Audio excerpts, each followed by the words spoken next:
Welcome to Mariners Baseball, Game 2 here at home as the Mariners come off a triumphant opening night against the Houston Astros. Glad you could join us, everybody. Dave Sims, Mike Flowers, and the Root Sports crew here in Seattle, Washington. Good start for the boys last night. Big-time win. Kendrys Morales comes up with a couple of RBIs. He is on fire. 8 for his last 16, 4-game hitting streak.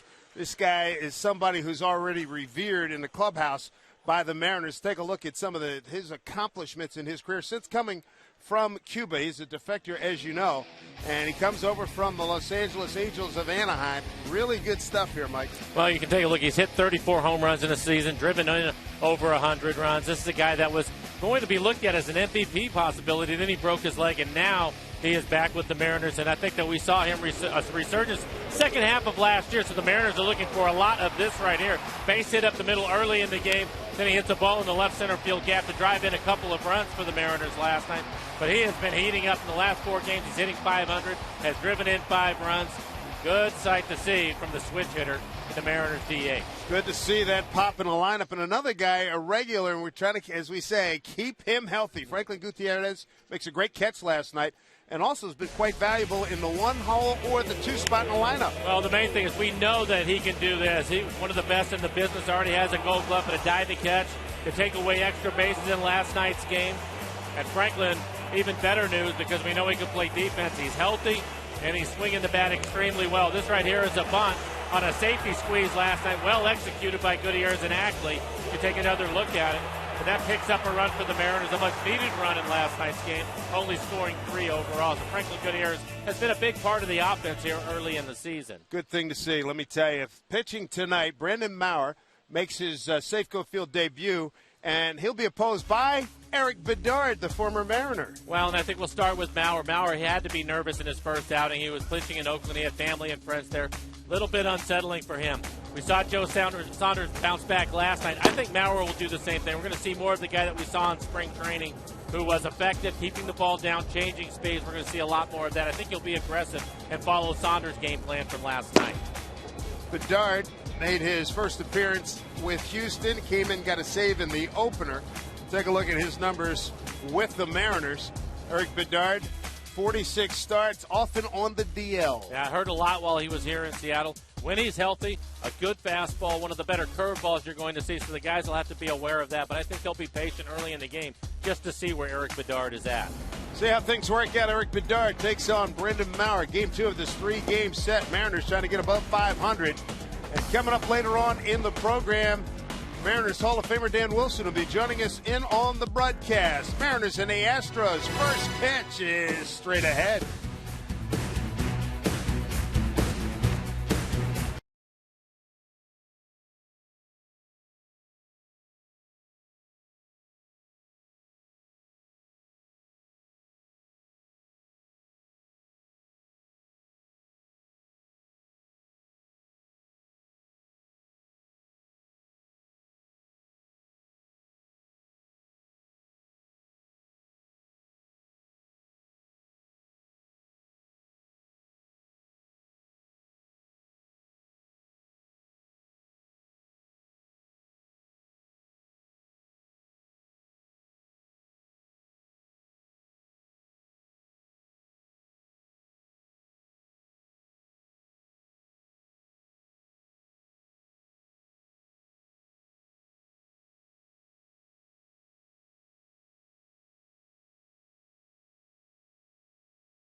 Just outside Safeco Field, great scenics as per usual here in the Pacific Northwest. Welcome everybody to Mariners baseball. The Houston Astros in town. Their first foray into the American League West. Mariners show them the Olympic Mountains. Look at that scene there. As we are in early April, still a lot of good winter scenics, and we look forward to those mountains in the summertime in the coming weeks as the Mariners take the field. Dave Sims and Mike Blowers with you. Brandon Maurer making his Mariner home debut. Be interesting to see how he goes here. Mike, last week in Oakland, he talked about getting away from what was working his fastball. Yeah, and I think that's a good idea to throw it tonight. Be aggressive against this lineup for the Astros. Altuve leading things off, then it's Maxwell, the center fielder. He is off to a good start this year. Castro, Carter, the former A, will hit cleanup, then it's Peña, Martinez, Wallace, Dominguez, and Gonzalez, the shortstop, hitting ninth for the struggling Astros. We'll take a look at Maurer and his spring training numbers. They were great. That's the reason why he made the club. He did struggle a little bit in his first outing. I thought that overall his numbers looked worse than the way that he pitched. He made a few mistakes that left the ballpark, but overall this is a young man with a good sinking fastball, will use his slider effectively and also mix in a changeup. Take a look at our T-Mobile defense tonight. Morris getting the start in left field. Gutierrez with a great catch last night and is out in center. Saunders, your right fielder tonight. Kyle Seager getting the night off, so Robert Andino will take over at third. Ryan and Ackley playing up the middle. Justin Smoke, your first baseman, and Jesus Montero will do the catching. Take a look at what Maurer did with Jackson last year, minor league pitcher of the year. Take a look at 137 and 2/3 innings pitched for him, 117 strikeouts to 48 walks. So those are good numbers overall for him. He only gave up 4 home runs the entire year in Double-A Jackson. There's 3 buddies, Danny Hultzen, Taijuan Walker, and James Paxton. They've been getting a lot of hype coming in the last couple of years, and even coming into this season. Might one of those guys crack the rotation? They didn't. Brandon did. He's going to face Jose Altuve to get things going. Some Altuve fans here.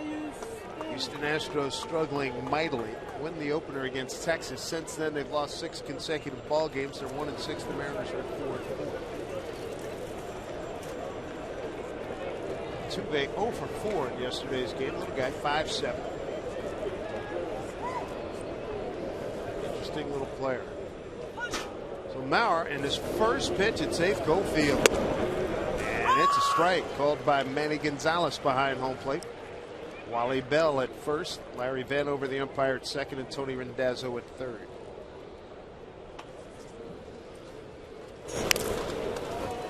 "55 degrees here in Seattle. Winds are calm tonight. A couple of good fastballs for Maurer so far. 94 miles an hour.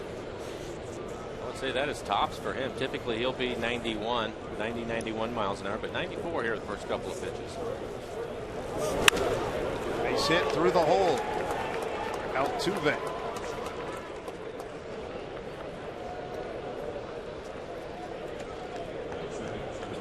Bring up Justin Maxwell. After a couple of fastballs, this is a hanging slider. He leaves it up. He wants to bury that pitch off the plate and down, but he wasn't able to do it.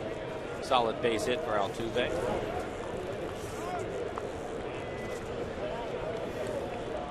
Bring up Justin Maxwell. 1-1 for 4. 5-game hitting streak.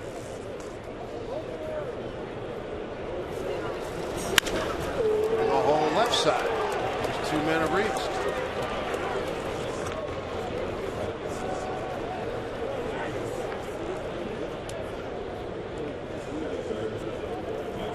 Another pitch in the middle of the plate. This is a good fastball at 94, but you'll see set up away and it runs right back to the middle of the plate. Maxwell hits it hard into left field.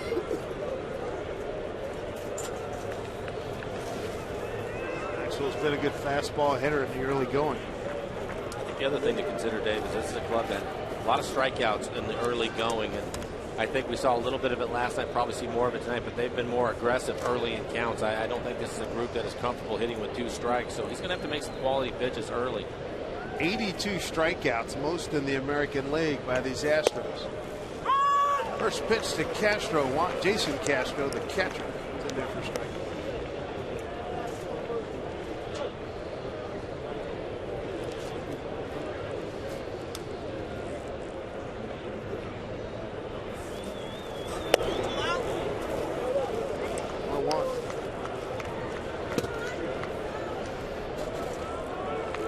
Wedge not overly concerned by the slow starts of some of his younger players with the sticks. 2-1 Mauer.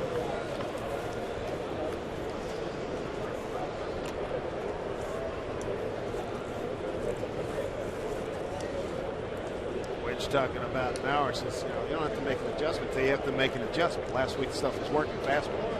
Right. And he came out of the game, and then the next night Bevan came out and said, I should have stayed with the fastball. It was working.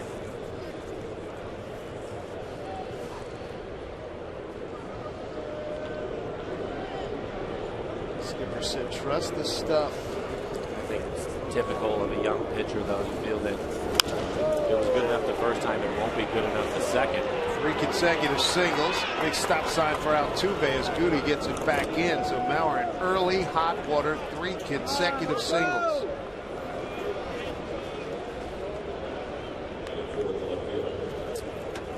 This is another pitch that's up and in the middle of the plate. So all 3 of the base hits have been pitches that are up in the zone and centered on the plate. Looks like a changeup at 87 miles an hour. Started in, it runs right back in the middle of the plate. You get a good look from our McDonald Supermo. Castro hits this pitch back up the middle.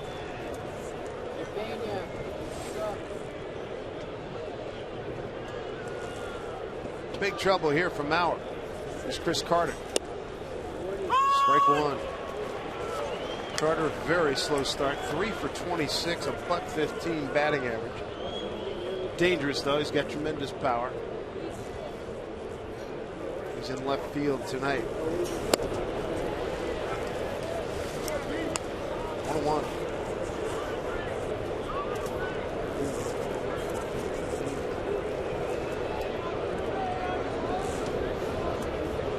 One pitch to Carter. 2-1.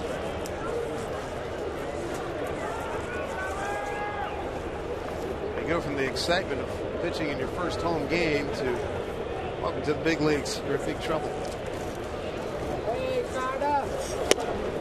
Slider. 2-2. I think that's one of his better pitches. Again, the pitch is still up, but at least he was able to get this one out to the corner. He would still like to get that pitch down.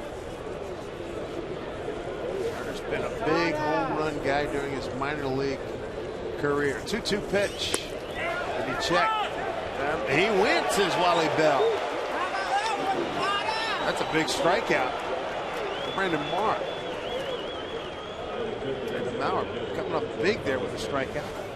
Stayed with the slider, and Carter wants to hit the fastball, not able to lay off of that pitch. Get yourself a double play ball now, Dave, and all is forgotten, right? Houston now, it's 83 strikeouts. Starts to pile up. Young team. And rookies and younger teams sometimes kind of things seem to go against them.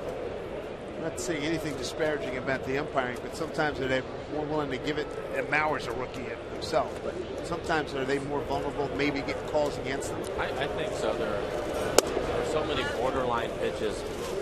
I think if you have a veteran guy on the mound and younger hitters up there, I think that they're going to give them the benefit of the doubt. And quite frankly, I don't have a problem with that. You're not going to get them all right. So if you have some doubt, I think you're going to give it to the veteran guy. And he's a veteran guy because he's shown that he's able to hit the corners and hit his spots. 1-0 to Carlos Pena. Pena last night 0 for 4 with a strikeout. This is a good fastball. Starts in off the plate. Throws a two-seamer. He gets a good run on his fastball, so he was able to get it back on the inside corner. Mariner pitchers recorded 8 strikeouts. Astros last evening. Here's a 1-1. Bases loaded, 1 out. Took a little off of that one. That's a high drive, deep right center field. And it's off the base of the fence as Saunders will get it back in. And that's going to get 2 runs in. Big blow delivered by Carlos Pena. He hit that a long way.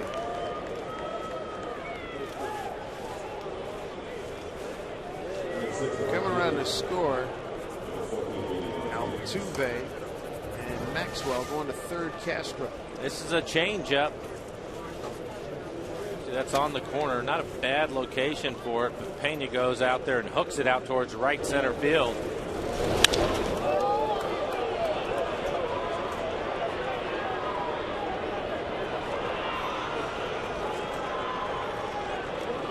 Got it to the base of the fence. Now Willis out for a quick chat to the youngster. That was a quick chat.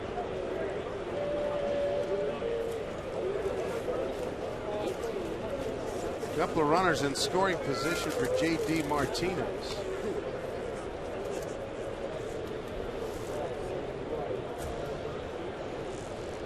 Lifted after a couple of at-bats last night. One out, runners at second and third. Hey Martinez, you stink.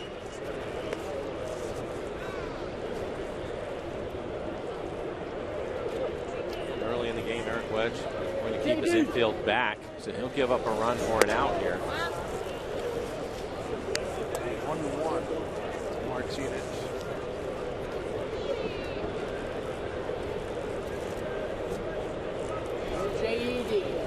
13 is Martinez's left so far. This one hit to the right. Saunders deep into the corner. Watches it go foul. Ball, 2 strikes. Mauer's thrown first pitch, strike to 5 of the first 6 hitters. He's given up 4 hits in the first 5 batters. He's throwing strikes. 9 pitches, 7 strikes. It's the quality of the strikes right now, and typical of a lot of pitchers, not just young ones, but starting pitchers in general. If they're going to be up in the zone, it's going to be in the first inning. They're a little amped up, and right now, if you look at Brandon Mauer and where his pitch locations are, they are definitely up in the zone.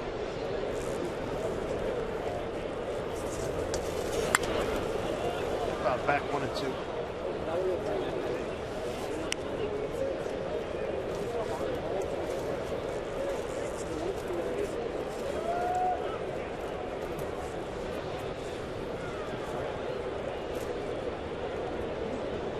Castro at third, Maxwell at Kessler at third, and Pena at second.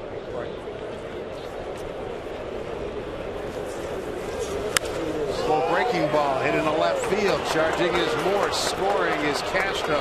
The whole Pena. 3-0 Astros. RBI for Martinez, his first of the season.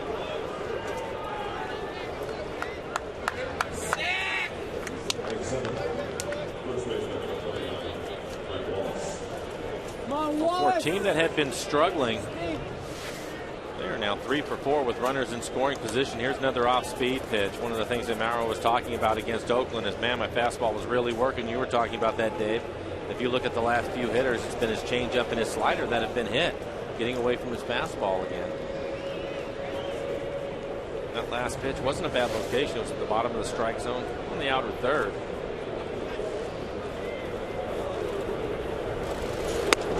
Nothing lead. Here's Brett Wallace, the first baseman. Astros come in. 201 team batting average, dead last in the American League. The Mariners just in front of them at 213. 1-0 pitch.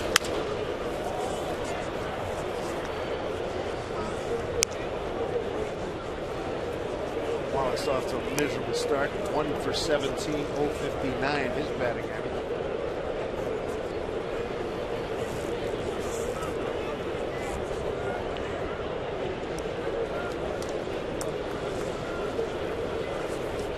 The 1-1 pitch. 2-1. Big part of his slow start, as you mentioned, 1 for 17. 17 at bats, he has 13 strikeouts. Yikes. That's problematic.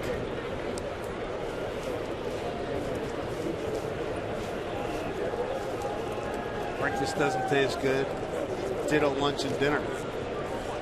Not sleeping a lot, that's for sure. Elliott. No.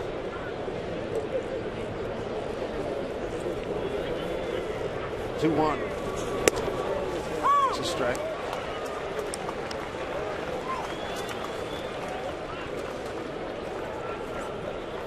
4 singles and a double here in the first inning.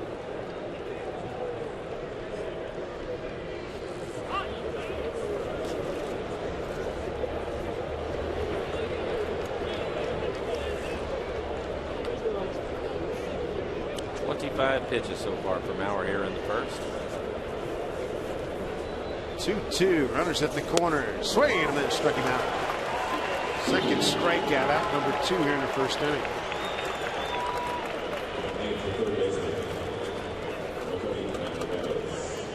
Well, it goes back to his fastball. Gives him a good fastball in the outside corners. You take a look at our McDonald's Super Mo. This pitch running away from Wallace. We just talked about him punching out 13 of the first 17 times he's been to the plate. Now it's 14 out of 18. There's Matt Dominguez, the third baseman. Ball 1. Matt batted in the 6th hole last night. Went 2 for 4. Single to center, single to left. Batting 8th here.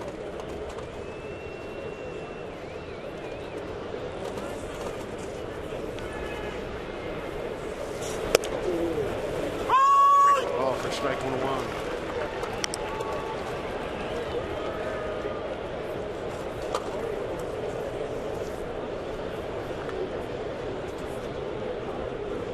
Our 23rd round pick, June 08 draft out of Orange Lutheran High School. High school that produced Garrett Cole out of Pittsburgh. Runner goes, no throw. Stolen base for Martinez.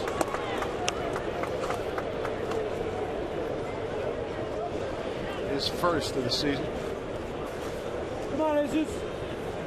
So now 2 at scoring position for Dominguez. 2-1 count.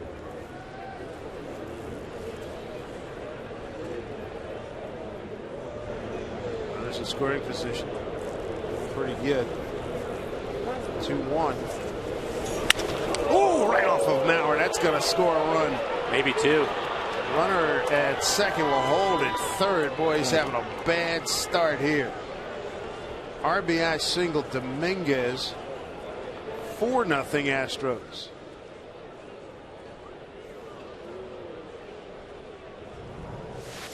And this is another off-speed pitch up in the zone. Can't get the ball down as he hits a line drive right back at Mauer. Goes off of his leg. Fortunate that Justin Smoke, the first baseman, was able to retrieve it.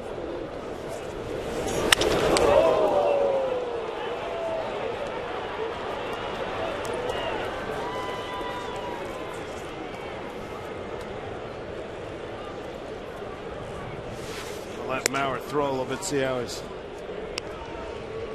coping. Get Cameron Lowe warming up for the Mariners.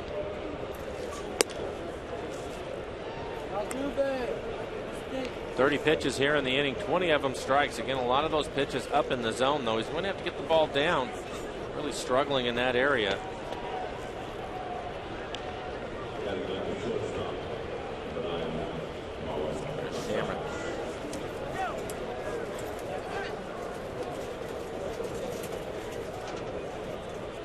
Saw Lowe on Sunday, gave up the walk-off home run to Viciedo.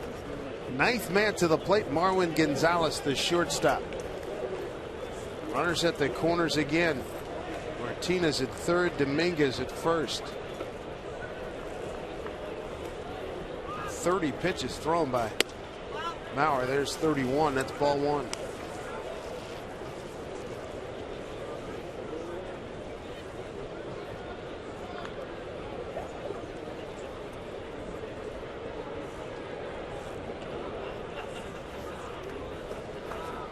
Two now. And the pitch is outside. 2-0.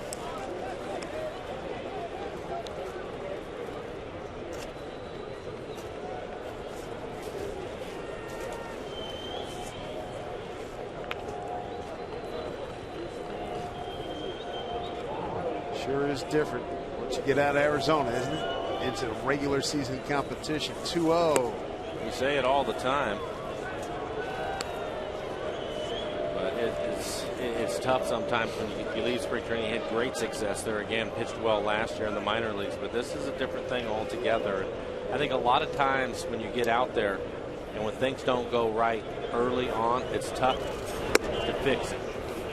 As you were saying, as he issues a 4-pitch walk, 9 men to the plate. They're going to turn over the order right now. It's 4-0. 10th man coming to the plate.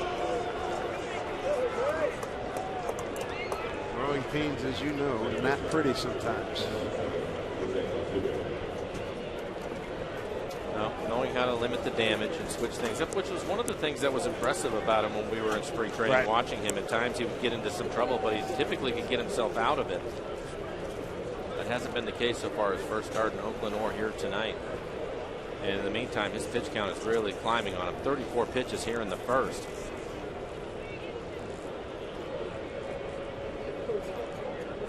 Altuve on an 0-2 pitch, single to right.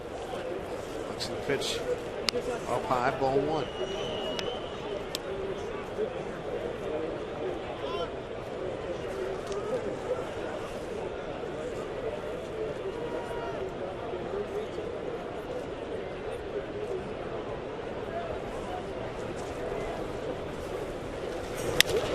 And the line off the glove. He doesn't know where it's at. And Dino, 2-run score. And Altuve into second. Good double. So a 2-run double Altuve. 2 hits in this first inning, and Houston out to a big lead at 6-0. That's going to do it for Brandon Maurer.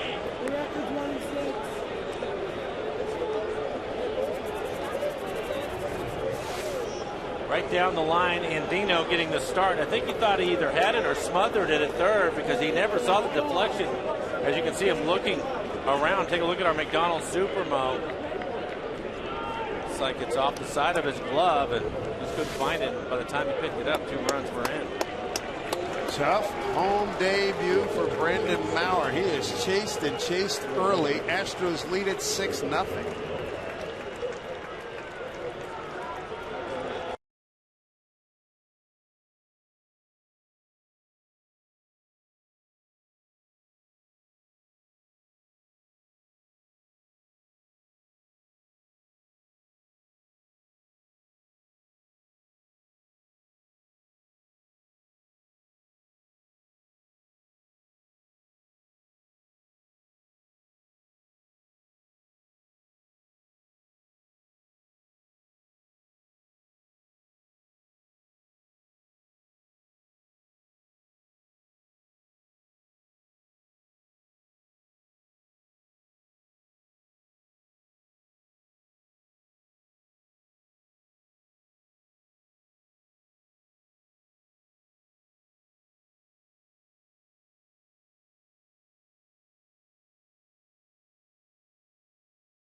Rookie Brandon Maurer. Right now, let's take a look at the Mariners calendar, brought to you by Sleep Country USA.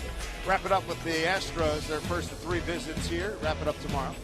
Texas will be in. The Rangers come to town.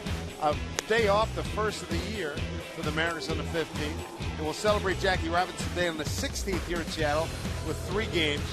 We're starting with the first of 3 against the American League defending champion Detroit Tigers.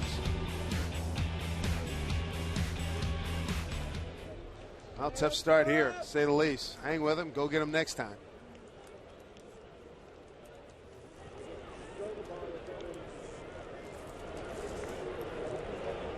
Maurer's ERA blows up from 9 to 16.20. Justin Maxwell, the hitter. Cameron Love. Saw him on Sunday. 10th inning walk-off homer to BCA. 4th appearance for Love. ERA at 6.23. 1 strikeout. Hasn't walked anybody yet.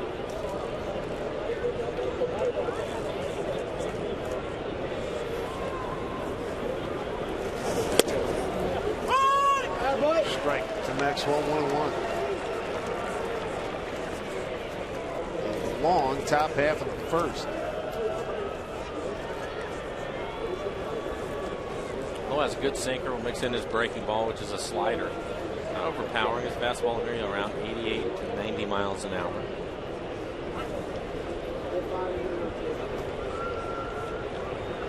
Eleventh player to the plate here, Eric Bedard. In a while now since he's thrown his last pitch in the bullpen. Getting ready for this start. Big breaking ball. Strike. Maybe that long sit down will give the Mariners an opportunity to jump on him, because he's not going to be lathered up, that's for sure. No, he certainly didn't expect to come in from the bullpen and then sit in the dugout for as long as he has.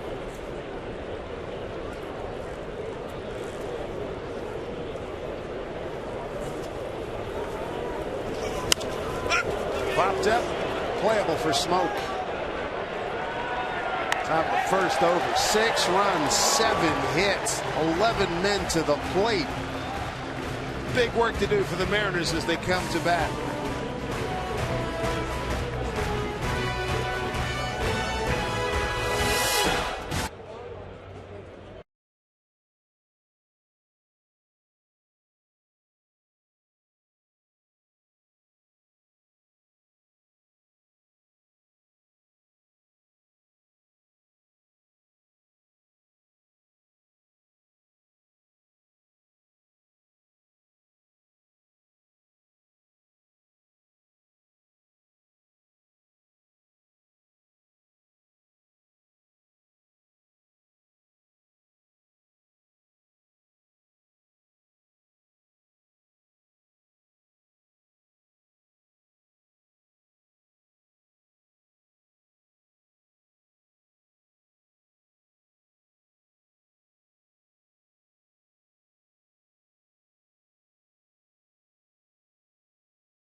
Gutierrez is getting ready to lead off for the Mariners, and they've got a hill to climb tonight. Take a look at the rest of the batting order for the Mariners. Tonight's starting lineup brought to you by Chevron. Franklin Gutierrez is the leadoff hitter tonight, and then Saunders Morales. You can see what he's done with runners on this year. 429 average for him. Then it's Morris, Smoke, Montero, Ackley, Andino getting the start. He will hit 8th, and then Brendan Ryan rounding out the 9 for the Mariners.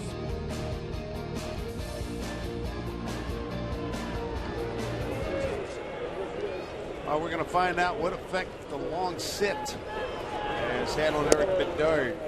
First pitch, ball 1. Take a look at the numbers for Bedard last year. 125 and 2/3 innings pitch, ERA just over 5. 7-14 record for him. He gave up 14 home runs on the year. First appearance back here at Safeco Field since 2011. Strike to Goody. Gutierrez hitting .269, 2 homers, 7 runs batted in. Batted second last night, went 0 for 3, got down to sacrifice, scored a run. Safety squeeze. 1-1. And up the fist, fouled straight back. Looks like Eric still has a good fastball. That last fastball at 92 miles an hour. Good news for the Mariners is they have a lot of game left to try to get back into this one, Dave. The bad news is Bedard, a veteran guy, understands that he has a 6-run lead, and he's going to be even more aggressive with his fastball than he probably normally would, so it'll be difficult for the guys. They're definitely going to have to hit their way back into it. I don't anticipate him walking a lot of batters tonight. Big foul. 23-minute top of the first.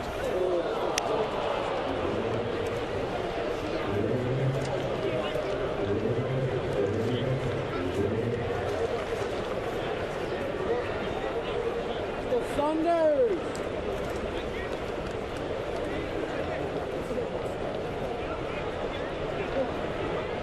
Ball and 2 strikes. Bedard pitching to his former team. Pitch to Goody. Bouncing ball fair down to third. Dominguez throws him out.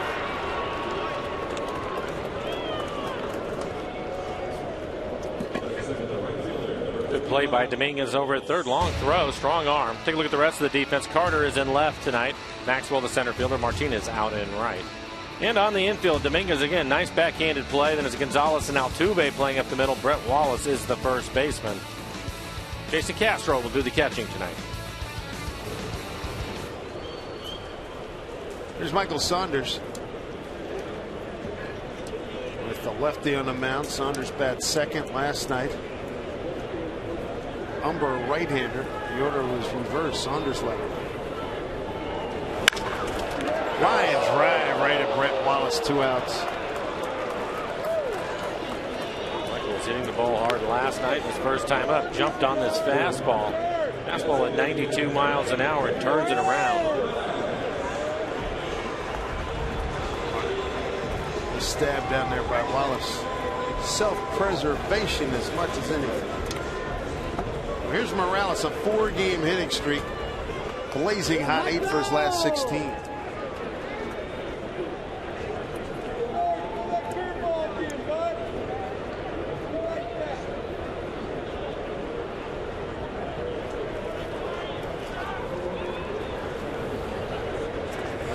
Way outside, ball 1.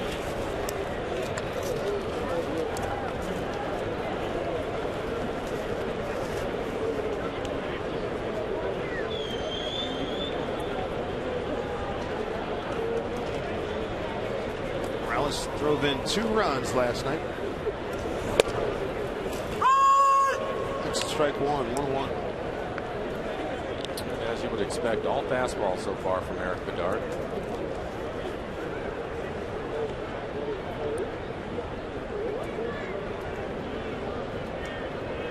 Eric Woods spoke glowingly of Morales, talking about the 2 RBIs last night. He wants to be up there in these situations. All 2 strikes.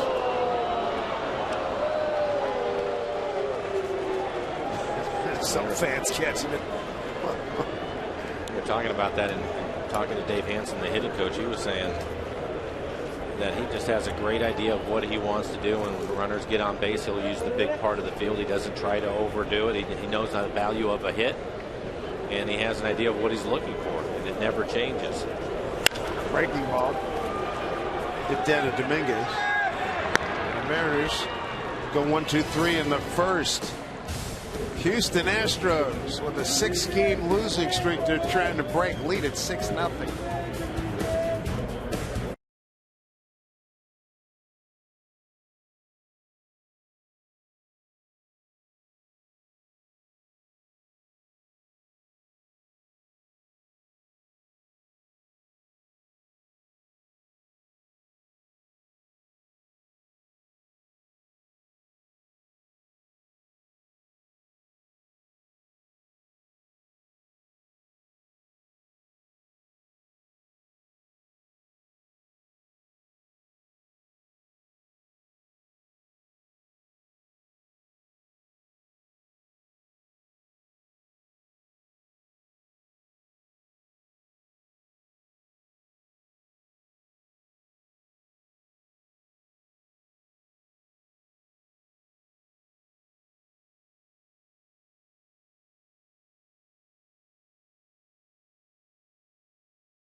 Sports being brought to you by Ford. We are local. And by the Emerald Queen Casino presenting Cage Sport Mixed Martial Arts April 27th. For tickets, go to emeraldqueen.com. Good luck at the Ferris wheel. Not too far from here, Safeco Field. Dave Sims, Mike Flowers. We're joined by Mariners Hall of Famer Dan Wilson. Tough first inning for the fellas. 11 guys come to the plate. Yeah, tough inning for Mr. Mauer. And looked like he made a couple of good pitches. They were able to reach out, get some hits, but saw a little elevation as well and middle of the plate for a couple of them. But it's a tough outing for a young guy. Well, and that was one of the things that I was pointing at as he was going through it and struggling. It's just, he was throwing a lot of strikes, but the quality of those strikes just weren't there, Dan. And you're right, there were some good pitches in there, but for the most part, I think that, we go to it and you have a young club in the Astros. They're a club that has a lot of strikeouts, and I thought they were going to be aggressive early on, so you really have to be conscious of that, especially after the first few hitters. But it looked to me like he just had a hard time making an adjustment. I'm sure he knew what was going on out there. He just couldn't get the ball down. Yeah, that was the key, is getting the ball down. He really had a couple of situations, Mike, where he could have gotten out of that with a ground ball. He had bases loaded, one out, and could have gotten out of that with that nice ground ball double play, but kept the ball up in the zone, and they were able to hurt him. And sometimes, too, it's just his second start of his major league career. Oh, yeah. One of the things that we talk about all the time with veteran pitchers is damage control. He just doesn't know what that's about yet. Yeah.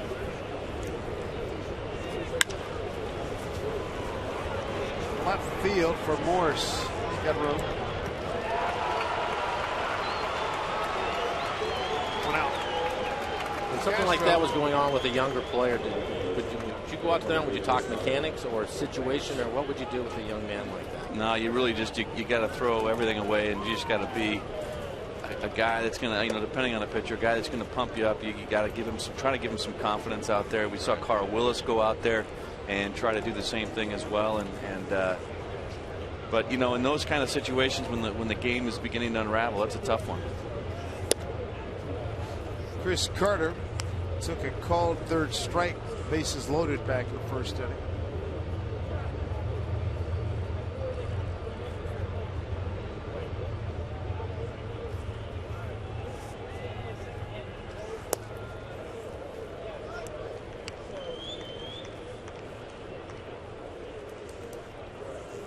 Cameron Lowe, been a starter, been a reliever. He and Oliver Perez, the old heads down in the bullpen. Foul back.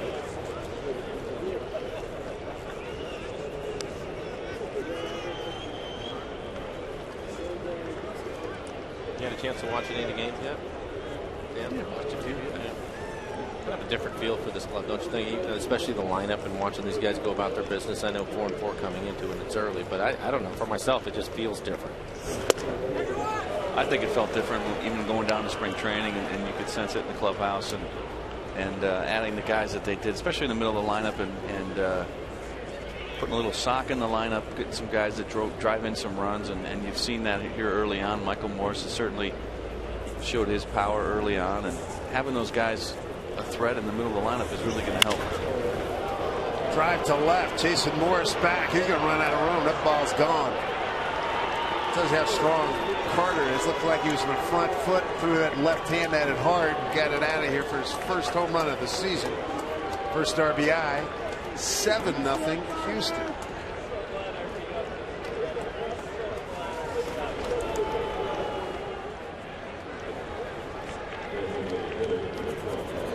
It's definitely an off-speed pitch, as David mentioned. He was fooled on the pitch out in front. Stayed with a strong man. Put up a lot of big numbers, home run numbers in the minor leagues. We saw a little bit of them with Oakland.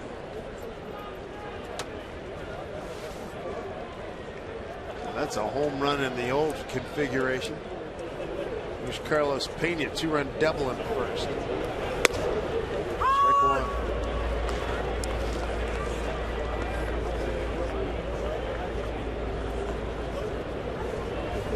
Big congratulations for Carter's first home run of the season.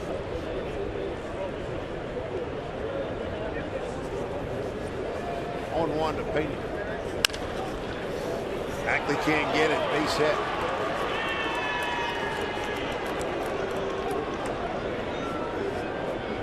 One of those nights, huh? Well, it looks like the Astros have really struggled. They're taking it out on the Mariners here early, Dan.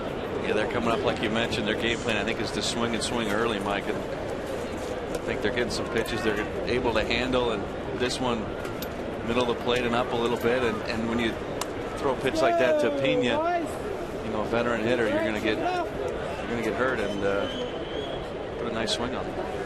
J.D. Martinez, single RBI, stolen base in the first inning. They're not messing around. They're just going to Hack City. Well, again, I think at some point you have to. You're a really young club. Hit 201. Been striking out a lot, 80-something coming into the game. So I'm pretty sure that most of them at this point don't want to get to 2 strikes, so they're going to hack early.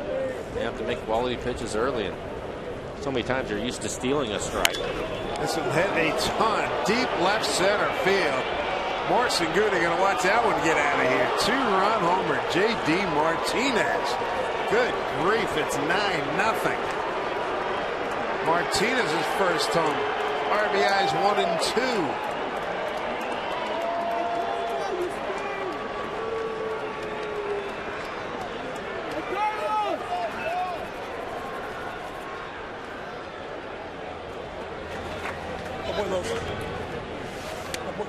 Well, take a look at the swing.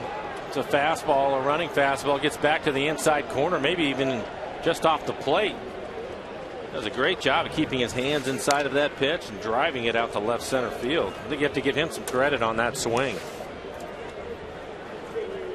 Already the most runs Houston scored in a game this season. That was a big fly.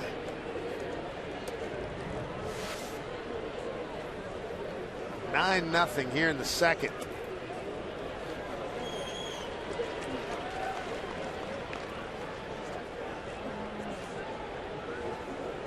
Carter a solo homer, Martinez a 2-run shot.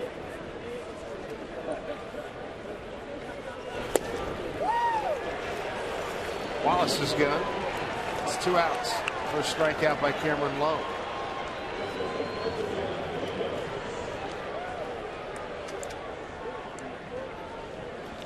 In spite of the score, the youngsters having a good time.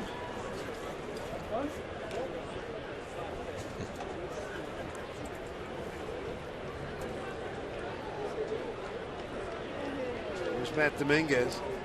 That hard smash off at the thigh of Brendan Maurer. Looks at a strike.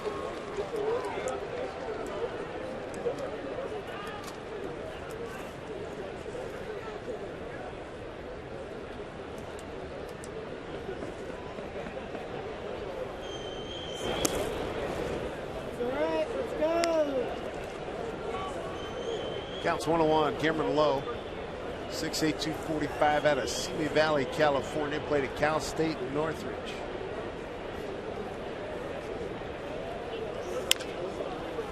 It's a fair ball. Andino's got it. Nice dig out by Smoke. More damage done by the Houston Astros. A home run for Carter. A 2-run shot by Martinez. 9-0 Houston.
runs in the second inning. 11 men to the plate in the first inning. Michael Morris going to lead it off against Eric Bedard. Talking Morris about Bedard. He said he loves that curveball on the outside corner, but if he gets ahead, he'll try to sneak that fastball in like he did right there. Let's go, Morris. Hit this one. Well, again, I think with this lead, he's going to go right after guys initially. I don't think he wants to fall behind people. He's going to use his fastball on both sides of the plate.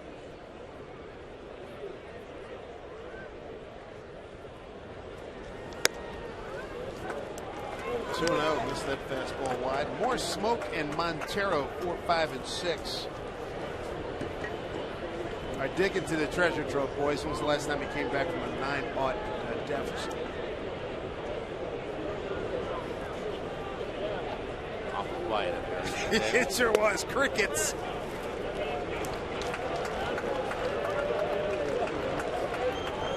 sure on some of those teams we played on, we had to come back on some of those games. I just can't remember.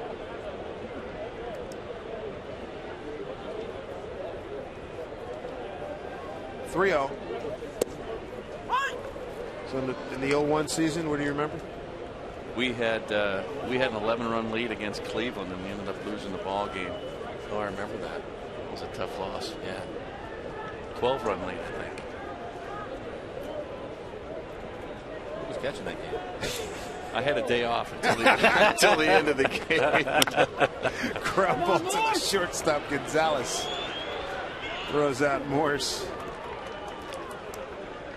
One down here in the second. Time for AT&T trivia question. Which big leaguer hit the first ever home run at the Astrodome on this date in 1965? Ron Fairley, Richard Anthony, Dick Allen, Johnny Callison, or Mickey Mantle? Well, today's the 9th. I know Mantle hit a home run there. I think Mantle did it in an exhibition game. I know Dick Allen did the first regular season game. Ride with me, boys. D, Mickey Mantle. That's your guy, Mike. I'm with you. I'm with you. Wow. Because I think this is the 8th and then the 9th. And I think the season started like a day or two later. As we start now April 1. A lot of confidence, Dan. I think I'm going to go with Mantle. I don't think there's any choice other than Mantle. You guys are way too confident for me.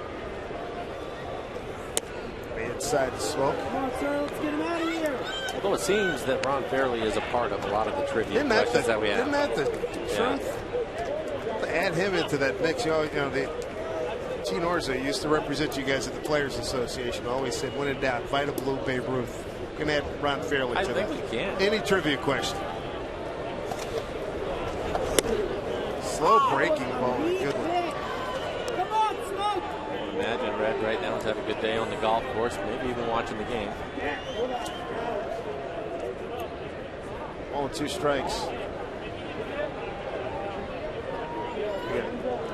We always have a good time talking about first baseman who can do that fairly move at first base. Where they cheat and come off the bag a little bit early. It's all timing, you know. just ask Ron. 1-2. Crowded him. And missed. 2 balls, 2 strikes. So did Jamie tell you he was going to throw you a cutter last night? He did not tell me about the cutter. Did a good job handling it, though. Very good reaction. It's all luck. I did notice you threw the skate out there first, though. Yeah. Good call. I just didn't want it to get behind me. I was willing to put anything in front of it.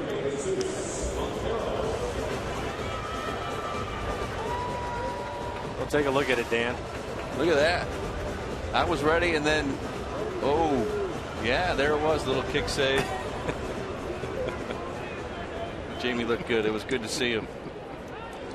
I saw a number today. I can't remember what the percentage was, but it was something like 130 starts. You guys went 90 and 40 or something ridiculous. He was, it was. Well, I can't tell you how many times you call that changeup, and you just see that right-hander's eyes light up, but then he just grounds it to third or grounds it to short, and he just kept throwing it up there. And of course, he had more than just the changeup. He had a lot of other stuff, and I think the thing that made him so great was guy that never stopped learning. He continued to develop pitches, came up with his cutter, and then he would throw his cutter on the outside corner, and he just continued to reinvent himself, and just got better and better as the years went on. So he was a pleasure to catch. He had us rolling last night talking about screaming at umpires and screaming at batters and all that kind of stuff. He used to, yeah. He was a little crazy out there on the mound, and he liked to have some fun. Slow breaking ball gets Montero. How about Eric Bedard? 6 up, 6 down, working with a big lead, 9-0 Houston.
Going to assume his position atop the Safeco Field mound for his first home start of the season this Thursday to celebrate. Supreme Court is back in session.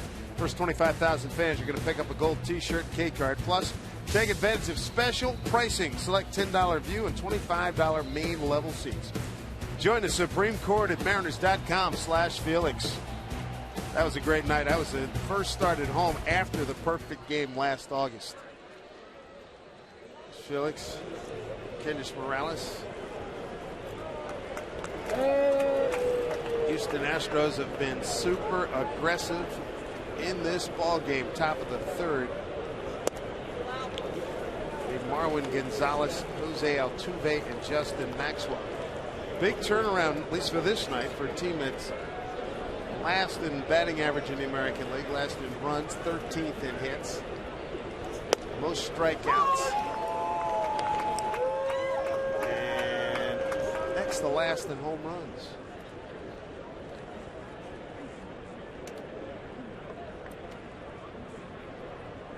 Gonzalez walked his first time up. Got it. Things went badly for young Brandon Maurer. First inning. He faced 10 men in the first inning. 11 came to bat low, got Maxwell to end it with a foul.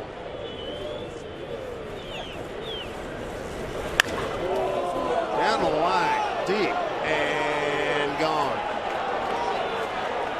Oh, they're just a home run factory tonight.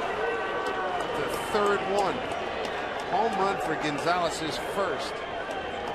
Got it on a 1-2 pitch. And Gonzalez with his second RBI.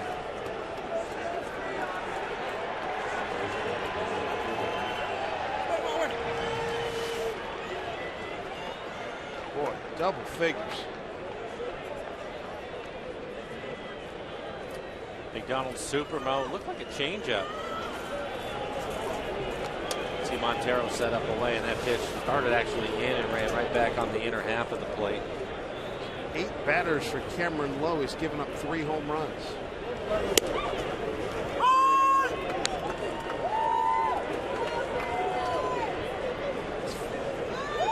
4 home runs, counting his last batter on Sunday. Had the walk-off that he gave up in Chicago to BCA. Line drive right field.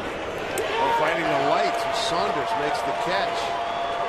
Checking with Angie Minton. Yeah, heck of a play right there by Michael Saunders. That was a tough one. Hi, everyone. Angie here. And the Texas Rangers come to town next. And hopefully Lance Berkman will have cooled off by then. He was absolutely fantastic tonight. Have a night. 3 for 4, including this bloop single into center field that brings in a couple, and the Rangers take it against the Rays. 6-1 is the way it ends. Gentlemen, back upstairs to you. All right, Angie, thank you very much. 1 out, a run in. Here's Maxwell. It's ball 1. Just in the center field. Single to left and scored the first inning and fouled out, ending the first inning. Fouled out the smoke.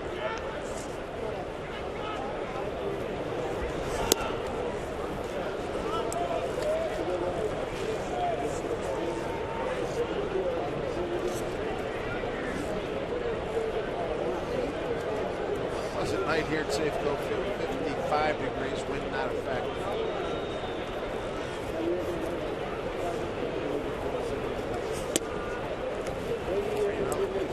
Another thing for Eric Wedge early in the season. He's trying to find ways to get the guys work out of the bullpen, and tonight is one of those nights you don't do it. Typically, Dan, do you think he probably goes with Lowe as long as he can and then maybe starts pitching guys an inning at a time? Yeah, he's going to have to try to get some innings here with Lowe, and then, like you said, try to go to some guys later in the game. But I think you got to eat up some innings here early in the ball game and get to that later part of the game. And because unfortunately for the Mariners, they're starting the season playing 14 in a row, so there's no breaks anywhere along the way. And I don't think you really want to burn up a couple of guys tonight because they've had to pitch 3 or 4 innings each. Yeah, and that's a tough stretch to go 14 in a row. I think Eric Wedge, has to manage around that a little bit. I don't know if there's any other team that starts out with 14 in a row in the big leagues, and that's a tough way to start. Well, in fact, I was talking to him today, and he was saying that center field line drive that'll drop in front of Goody. Going to third is Maxwell. Runners at the corners, 1 out. When I was talking to him about that, and he said when you're coming out of spring training and everything is geared towards the start of the season and guys aren't playing, because I asked him if Kyle Seager was out of the lineup today just to give him a break, and he said yes. He said because they're playing 14 in a row, he's trying to find a day off for everybody in that mix. It obviously helps the guys that have been sitting on the bench, gives them a chance to play, but more importantly, it's tough to run those guys out every day. 9 innings for 14 in a row just to get you started. And Kyle's this day, he said the hard one is been trying to find a way to get Morris out of there because he's been swinging the bat so well. It's tough right now. He'll probably get a day off too. Carter, RBI single, 11-0. Carter having a night after he strikes out looking. First inning goes home run, and now first pitch swinging, RBI single. Little right contagious, now, boys. Yeah, right now I have the Astros 6 for 9 with runners in scoring position tonight. It doesn't include the long ball as Carl Willis will make his second trip out to the mound here in this game, early in the game. Well, there you go. Everybody but Wallace so far has checked in with at least a base hit. All of them have either scored a run or driven in a run. 2 RBIs for Altuve, 2 for Carter, 2 for Pena, 2 for Martinez, 1 for Dominguez, and 1 for Gonzalez.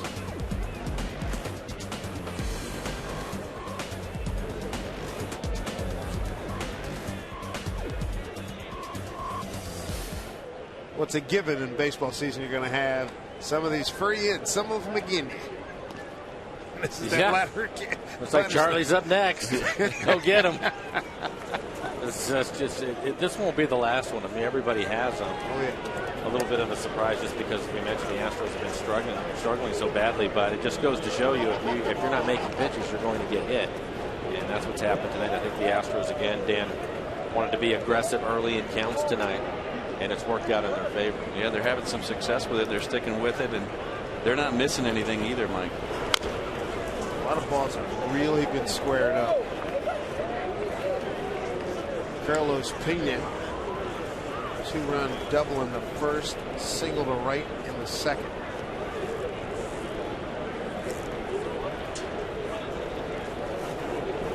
Big leagues, no mercy rule.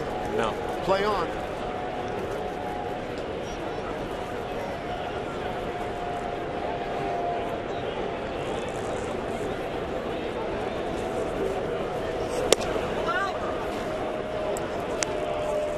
Inning started with a home run by Gonzalez. Altuve lined out to right. 4-pitch walk to Maxwell. First pitch swinging, Castro single to center. And then Carter an RBI single to left.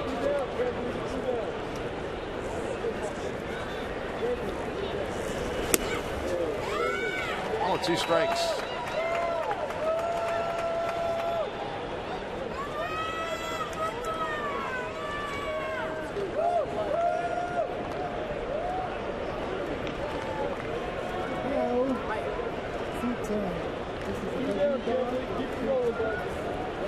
Runs on 13 hits by the Houston Astros as we play in the 3rd inning. Meanwhile, Eric Bedard 6 up, 6 down against his former team. Pena strikes out. It's 2 outs. It's Lowe's 2nd strikeout. And then I'll bring up JD Martinez. We want you to join the conversation for up-to-date game information and live interaction. Be sure to follow us on Twitter, like us on Facebook, and follow us on Instagram. Check us out. Stay connected with Root Sports. Martinez has had a night. RBI single and a home run. 2-run shot.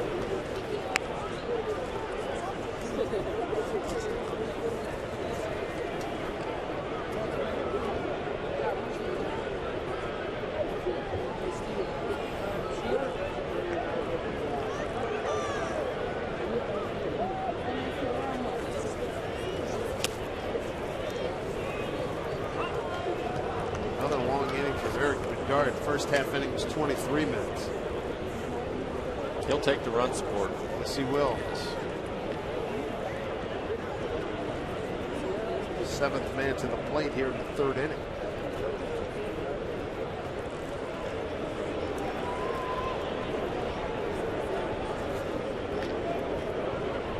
Ferd was warming up for the Mariners.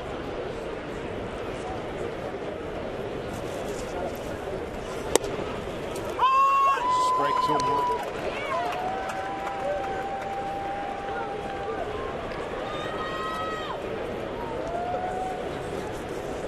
Bedard keeping it left arm under, stretch it out.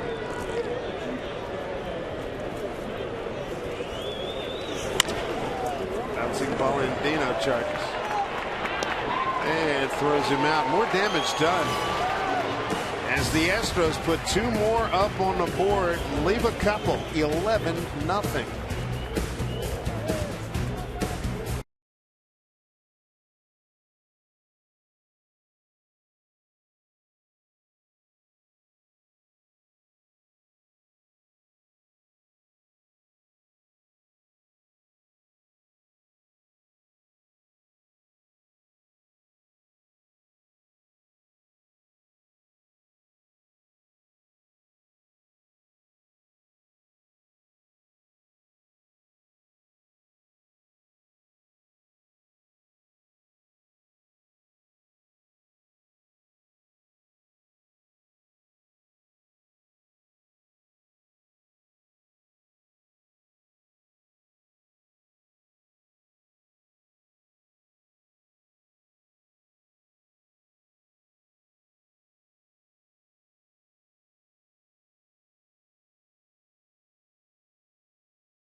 80s.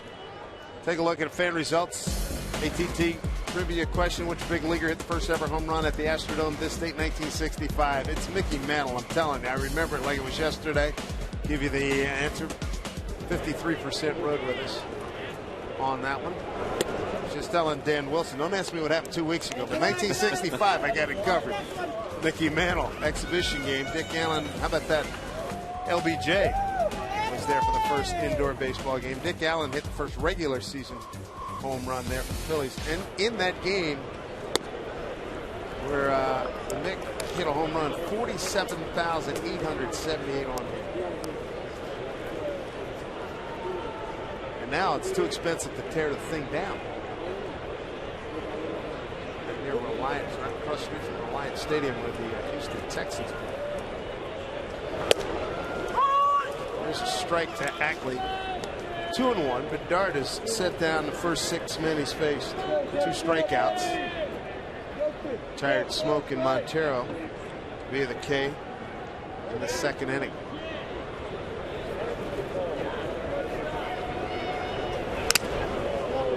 Asking the catcher Castro. 2-2. Dan, one of the things that I was talking to Jamie about last time when we had him up here, is you take a look at this foul ball. You know what that feels like. Oh yeah, good contact there with the mask. But he's wearing the old school mask like you did. He's not wearing the hockey helmet. Yeah. You like that better, don't you? I do. Yeah, I think so too. Montero actually switched to that. He used to wear that, and after a couple of shots to it, he's gone now to that one. It just seems like there's more padding to it. Yeah, it's able to take a blow like that and disperse the impact a little bit better than the traditional or the newer hockey mask. You see the umpire with the hockey type mask on, but that traditional mask is usually the better way to go. Altuve plays the hop, 1 out. Didn't we see Montero take a couple standing 8 counts with that hockey helmet? Yes. Yes. In fact, last year he had to leave the game. Right. But the thing that I was asking, I'll be curious to see what you say because you and Jamie work together so much. But I said the one thing that I can remember of him, and a big part of it is because he had to pitch this way, but he would throw pitches either on the corner or just off the plate away. And I was saying that even early in the game, the umpires maybe not give him that pitch, but he would never give in to the umpire, and eventually he would get there. What I was thinking is, would you guys have a conversation about it, or did you just know you needed to set up just off the plate? Well, you know. And did you talk to the umpires as you were catching pitches? Oh, absolutely, especially with a guy like Jamie. And I think you're right. I mean, his reputation sort of preceded him. And the umpires were expecting to see the ball out there on those corners and were expecting him to call him strikes. If he didn't get those strikes early in a ball game, then you're right. You were in for a long afternoon because he really has to have those pitches on the corner. And I can remember John with umpires early in a ball game, which you don't usually do as a catcher. You want to let him get into the game as well. But with a guy like Jamie, you needed to get those pitches early on, and so you kind of approach the umpires a little bit differently. But he had to have those corners with that stuff he was throwing. It seems to me that it would be more difficult to expand that with umpires in today's game, and I don't know if it's because of the tracer that we have and all the different technology that's out there. They seem to be conscious of that, and it's rare that you get an umpire that will let a pitcher work his way out off of the plate and still give him calls. Yeah, and I think you're right. Although at some point you're not just pitching, you're not trying to run that ball off the plate for the umpire necessarily as you are for the hitter. You may get that first pitch called strike, and then you begin to climb that ladder off the plate away, hoping that you get the swing and a miss from the hitter. At some point, you're not trying to throw a called strike out there. You're trying to get that swinging strike out there, and he was able to do that so well because he established he was going to be on the corners, and then the hitters had to expand their zones. In the dirt, you notice Castro has tape on his fingers colored pink. You see that? He puts down the signs. Got his fingernails painted, it looks like. Or just it's tape. Yeah, it's tape.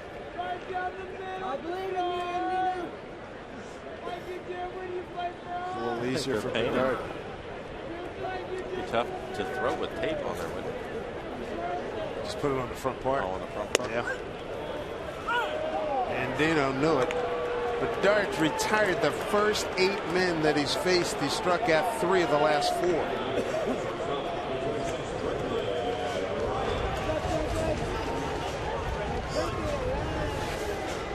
Talked about he's been right around 80% fastballs, and Dino knew it. That one right on the plate.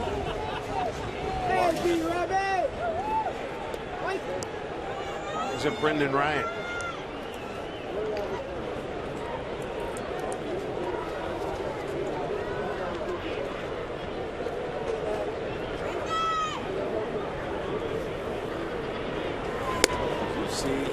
That he did last night on the hit and run when he was the hitter. Oh man, I'm amazed that he was able to get a piece of that. Last night, for those that didn't see it, there was a fastball that was thrown as a hit and run, and Brendan was the batter, and the pitch was literally thrown at his head. And as he was diving out of the way, he still swung at it and was able to foul it off to protect the runner. I don't think I've ever seen anything like that.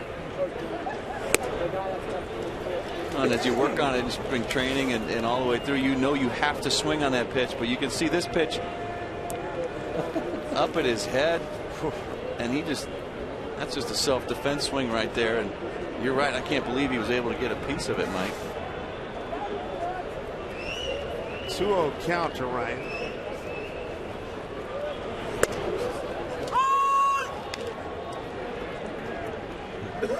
Two and one.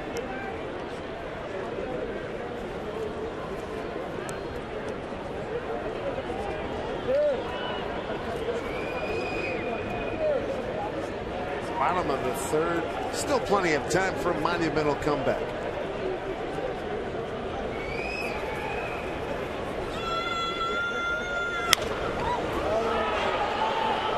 Who is going to take it? Altuve. Eric Bedard, perfect through 3 with a huge lead here at Safeco Field.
Has a no-hitter going. Hi, everybody. Angie Mentink here. Tomorrow, it's going to be the element of surprise out on the mound. For the Mariners, it's going to be Blake Bevan. He has never faced the Astros before. He is making his 2nd start of the season. He told me that he is not going to repeat what happened last time out. He was trying to outsmart himself. He's going to be going up against Brad Peacock, who has never faced the Mariners, making just his 4th career major league start. Opponents, though, hitting just a $188 off of Peacock. Let's get you back upstairs to Dave. All right, Angie, thank you very much. Look at Blake Bevan. 11-0. New pitcher, 3rd of the night, Charlie Furbush for the Mariners. 5th appearance of the year for Charlie. Hasn't given up an earned run yet. Only pitched a couple of innings, but 3 strikeouts, 1 walk. Charlie, good fastball. He'll be in the low 90s with his fastball. He's in a slider. That would say that his job tonight is be efficient with your pitches and try to get a couple of innings out of them, Dan. Yeah, they definitely want to eat up some innings there with Mauer and Lowe. A couple of short stints, and Charlie get a couple innings out of Charlie tonight. Mauer started first home start here. 2/3 of an inning, 7 hits, 6 runs all earned, a walk, 2 strikeouts. Cameron Lowe 2 1/3, 6 hits, 5 runs all earned. Gave up 3 home runs. Brett Wallace still laid it off. 7, 8, 9 the order. Followed by Matt Dominguez and Marwin Gonzalez.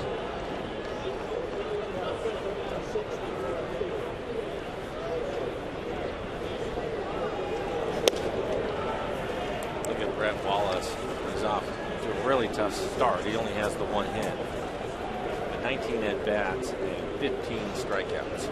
And sometimes things just don't work your way because now he has to face one of the best left-handers going into the American League. There's a good breaking ball. It just makes it tougher and tougher. And it seems like when you're in that run, this is kind of the deal that you get. But Charlie out there, lefties have a tough time against him. Yeah, and it makes it doubly tough, Mike, when you see everybody else in the lineup just hitting the ball over the ballpark and driving in runs, and you're struggling to make contact. That's a tough afternoon. You want to get into the party. Swing and a miss. Wallace is caved for the 3rd time tonight. Charlie staying with the breaking ball. You take a look at our McDonald's Supermo. Runs this ball off the plate away. Wallace out in front of it. And Charlie has been murdered on left-handers. 147 batting average against last year. Felix jersey and a Jade Buhner jersey. Buhner be here in the booth on Thursday night. Coach Hernandez will take the mound that night.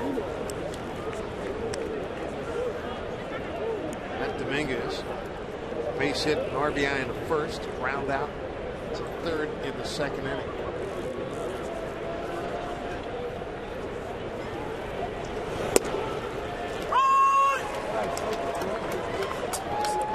Thinking before the game started today, Dan, and we've all been there at some point in our career, but if you're a young player, the Astros is a pretty good organization to be in right now. I mean, there's going to be some opportunities for you, and maybe they'll come too quick, but you're going to get a chance to play at the big league level if you're getting it done down in the minor leagues.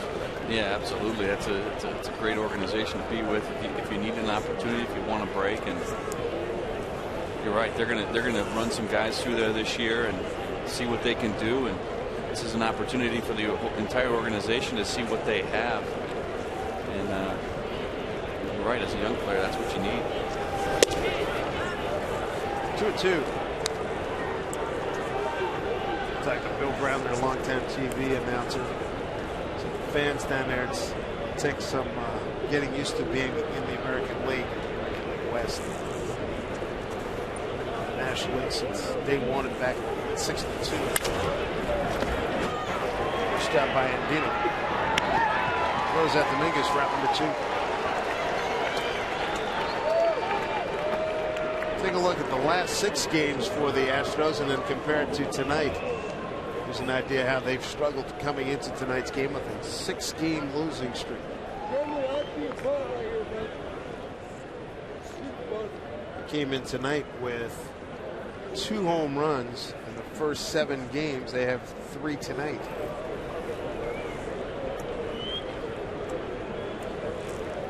Bo Porter, DB, defensive back at the University of Iowa. Big Ten performer in baseball, football, and basketball. There's Marwin Gonzalez. He's got 1 of the 3 homers. Got it on a 1-2 pitch against Cameron Lowe leading off the 3rd.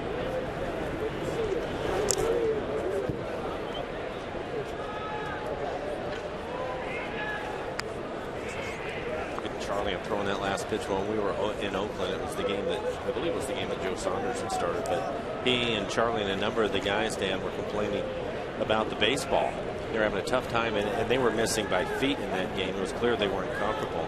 But I've never seen that before where a number of the pitchers were struggling, and they were complaining with the way baseball was being rubbed up. The umpires rubbed the baseballs up the course, and they could actually have a better grip of it. But it was just the opposite, and they couldn't find anything that would work for them. Have you ever seen anything like that? I've never seen that. I mean, there's always been situations, especially when you're in Colorado and you're at a different elevation, where your hands are dry and the air is dry. It's hard to get that grip. Ball is, your hands are dry. There's not a little bit of moisture there to keep the grip. But never heard of a situation where you had multiple guys having trouble, finding the grip and being able to hold on to it. And that's unique. Back with another strike. Mike was at the game. He threw one, the left-hander ball slipped and went right at the guy's head. It was unintentional, obviously, but clearly the ball. And he threw a couple of them to the backstop to the point to where he stopped throwing a breaking ball altogether. Charlie, which is his bread and butter, he had to stay with his fastball. Yeah, when it gets to the point where it's altering what you're going to do, your pitch selection, that's more than just a. And you can see it. I mean, Charlie obviously has a big breaking ball, and when he's throwing it up there, and all you can see is just spinning a little bit, staying fairly straight. It was tough on him. Breaking ball in the dirt, loses Gonzalez with 2 outs. Second time Gonzalez has walked. Third walk issued by Mariner pitching tonight.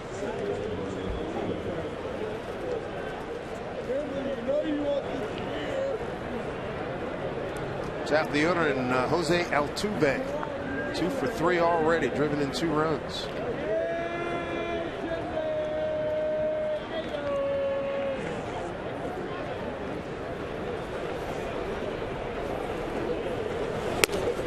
Angels, more bad news for them. Eric Ibar, their outstanding shortstop, had to leave tonight's game. Reached first on a hit in the 3rd inning. Left with an injury. A's playing the Angels, bottom 3rd, 4-0 Oakland. Last night, Jared Weaver fell on his left elbow, and he's going to be out for about a month. Whoa, that's the kind of pitch that Charlie was having problems with the other day. Nice play by Jesus to get up and snare that ball. The ball gets away from a left-hander like that, it's really going to run away from the catcher, and Jesus did a nice job.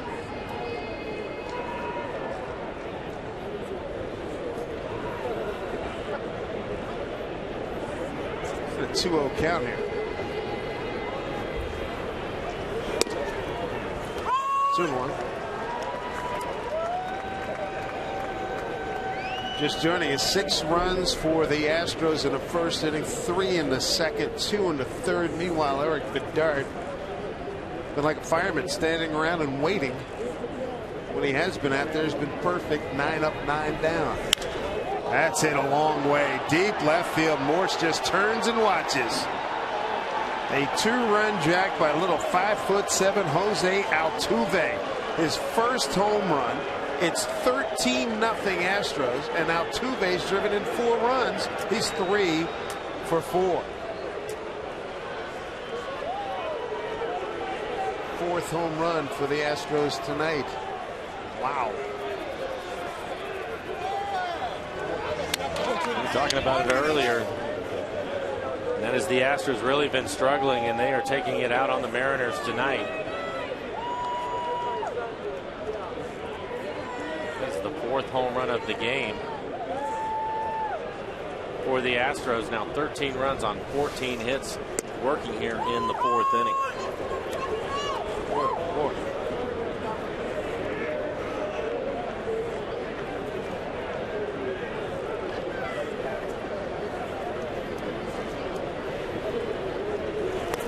Altuve hit it 397 feet.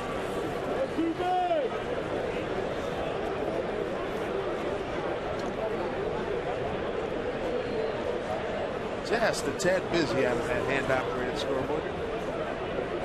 Astros have scored in every inning. Ryan throws him out. That'll do it. Yet another Astro home run to back up Eric Bedard. 13-0 Houston.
figure stuff out. These guys were hitting 201 last in the American League, and tonight they come out of swinging. Yeah, after being quiet in the first part of the season, came out, put a hurting on the Mariner pitching early on, getting some balls up in the zone, middle of the plate. But the bottom line is, Dave, they just haven't missed them. They found a lot of barrels tonight, and are hitting the ball very, very well, and find themselves way out ahead for Eric Bedard. Other side of the story, how about Mr. Bedard? Perfect, 9 up, 9 down. Big lead, 13-0. This begins just the second time around. And Goody, Saunders, and Morales. Bedard has struck out 3 thus far. He's had 1 ball. Let's see, 1 recorded out on a pop-up. Everything else has been a strikeout or a grounder. Check that. There was a lineup, hard lineup. That one hit foul. We've seen a couple of shots of Bedard in the dugout between innings, Dave, and he's on that top step. He can't wait to get back out on that mound, and they just keep widening that lead for him. And 13-0. His job just to go out there and throw strikes and let his defense work. And it's a nice mindset to be able to go out there and pitch like that. Being aggressive at the low strikes.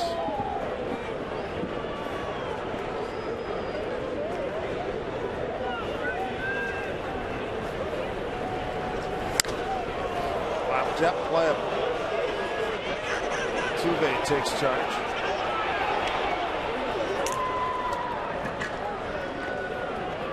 One out here in the 4th inning. Best deal in baseball. It's back on select Wednesdays this season. Each member of the family can pick up a ticket, a hot dog, and a Pepsi for as low as $15. It's all part of the Safeco Insurance Grand Slam Family Package nights at the ballpark. First event's coming up tomorrow, 7:10 p.m. versus these Astros. To get your savings, log on to Mariners.com/specials. Michael Saunders is the hitter. Not bad, 65 miles an hour. Pretty good. A little bit of a short armor. Yeah, he's good. He might do better behind the plate with that short arm.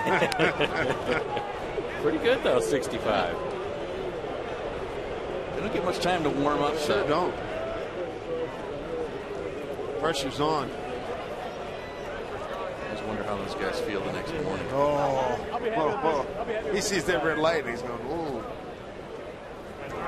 Changes everything, doesn't it?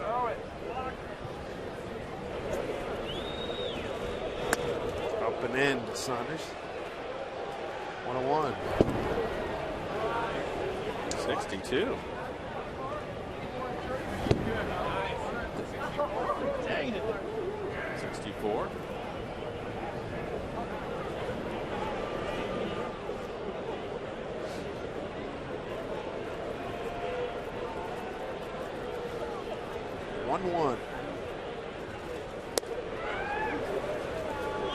Saunders is one of the few hitters that have hit the ball hard. First time up, he lined out to the first baseman. First pitch fastball. Swung the bat well last night, and then again, first at bat today.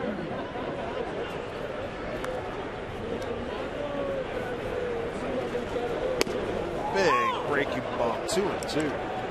We like him and Gutierrez. Mix and matching lefty righty as far as lead off and who's hitting second. Yeah, I just like to see that pressure up at the beginning of the lineup, and you see Michael get his 3rd stolen base last night, see him use his legs and put the game in motion a little bit, put a little pressure on the defense, and having those guys at the top is going to be nice for Eric Wedge. Stays alive, fouling off, 2-2.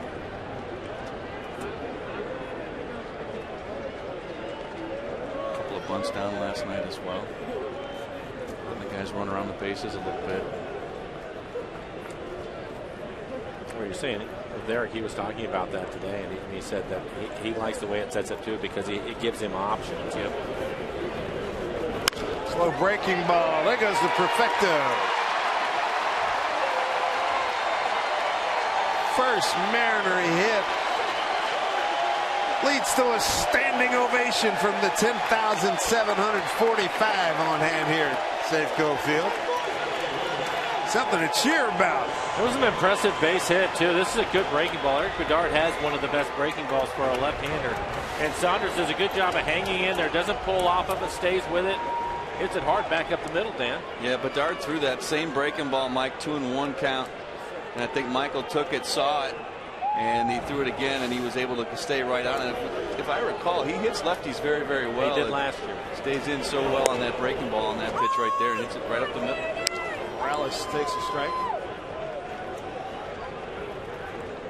Henry's strike rounded out the third.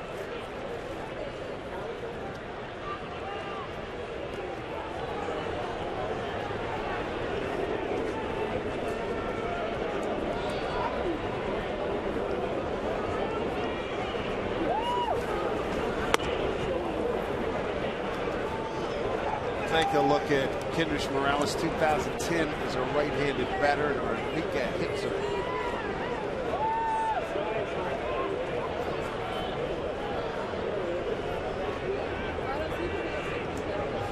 Yeah, Kendrys, you're really cool. Super hot areas for him. 1-1.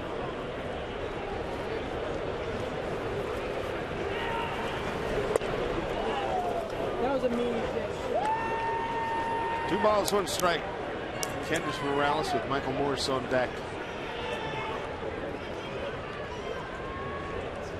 You ever try to hit without batting gloves? Yeah. Didn't work out too well. That wasn't a real positive. Yeah. No. Yeah, Michael, I always hits marvel a at guys that can home do that. run. I was never able to.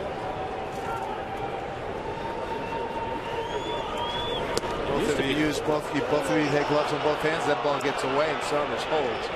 Yeah, it used to be fairly common, but I would say that you rarely see it anymore in today's game. Most everybody wears the gloves, and the batting gloves are really good today. The ones that these guys get to use, but yeah, so that's rare.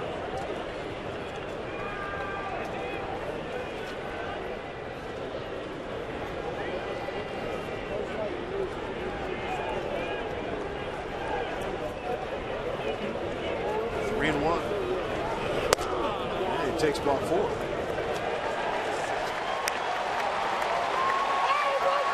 And the crowd encouraging the Mariners here with 1 out in the 4th, down big, 13-0. Brings up Michael Morse.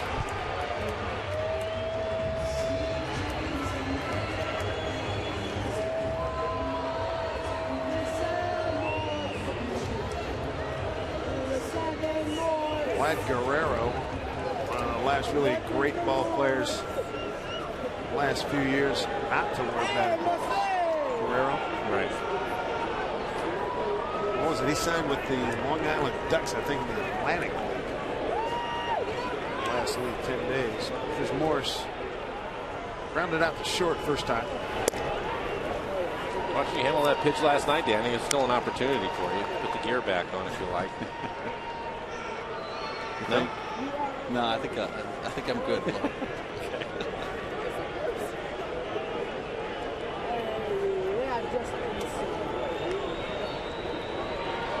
you what, the one thing I remember about Vladdy was the way to get him out was to throw it down the middle. He could hit pitches all over the strike zone. And he's a tough guy to pitch to because you just never knew. Game plan, could you? No, you really couldn't, because he could hit a pitch that bounced. I mean, he was that good, but and some kind of power as well. He was probably more on that end of it, but I remember Kirby Puckett being the same way. Yeah, you threw a pitch at his eye level and he could smoke it. Right. 1-1 to Michael Morse. All right, 3rd time he's going in there. 2-1.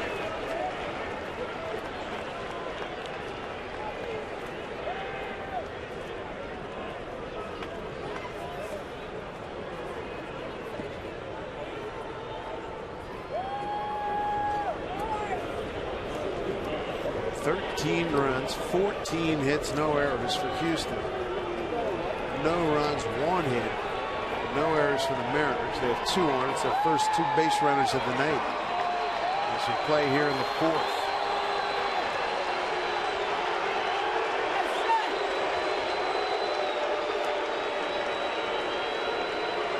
Eduardo Perez, one-time Mariner, bench coach for Bo Porter.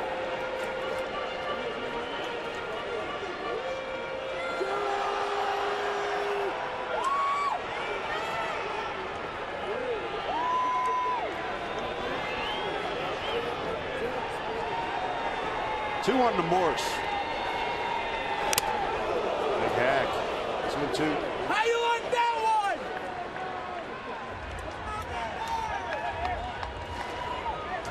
Castro with another one off the mask, Mike. Number 2 and counting. Let's take a look at it. Trying to go back inside on Morris. Inside out swing right off the forehead. Oof. How much of a jolt is that for you? It's a jolt. It really is, yeah. 2-2.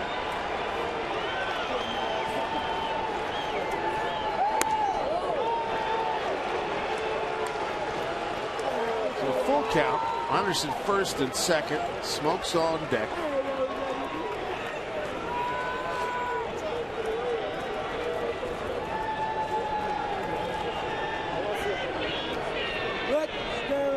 Saunders at second base, Morales at first.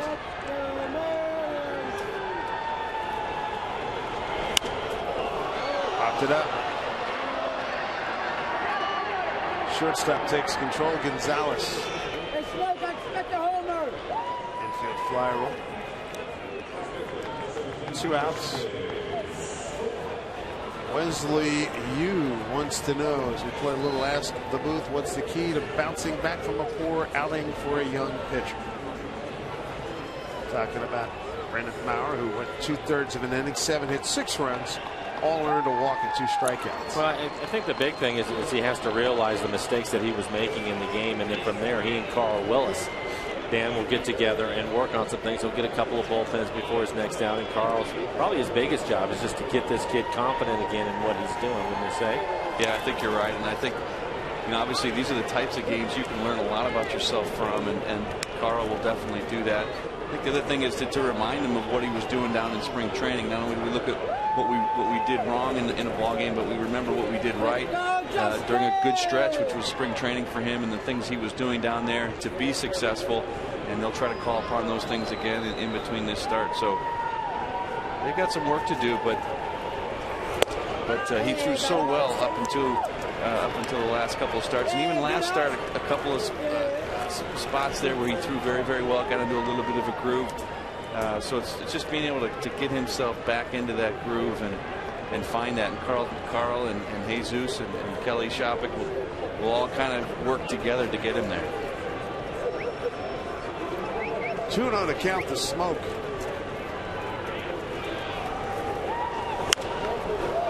That's popped up, giving Chase Castro no play.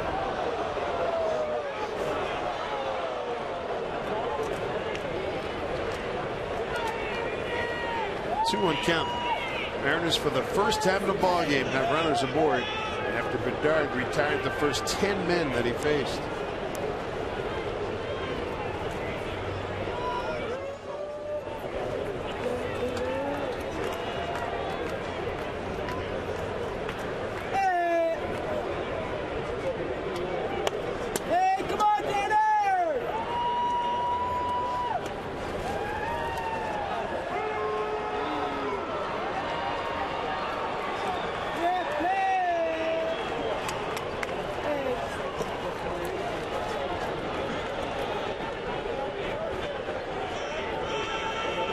The Smoke. Right foot missed.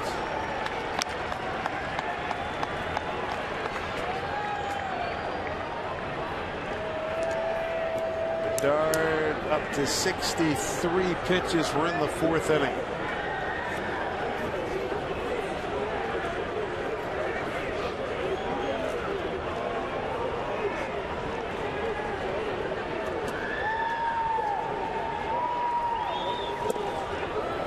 Walked it.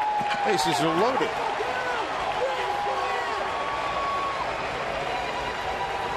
Think of an opportunity for the Mariners and Jesus Montero. Well, Eric was cruising along. He gave up the base hit to Saunders. That put him in the stretch. And from there, he's just been trying to pitch the right-handed hitters, all of them inside. Dan has just been consistently trying to pitch him inside, and he's made a few good pitches in there, but he's missed a lot. Yeah, he's missed off the plate inside, and the outs he's gotten. That the pop up to Morris was a breaking ball behind in the count. I think he's got a lot of confidence in that breaking ball right now, but not a lot of confidence in that fastball. He's having a hard time locating it. Doug Brocail, a pitching coach, quick visit. 25 pitches in the inning.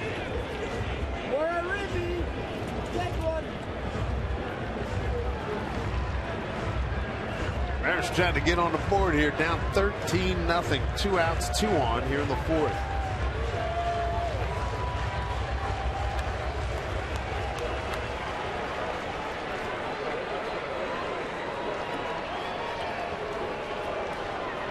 Montero struck out on 3 pitches his first time up. Got fooled there, strike 1. There's that breaking ball to start off Montero. That's the pitch he likes right now.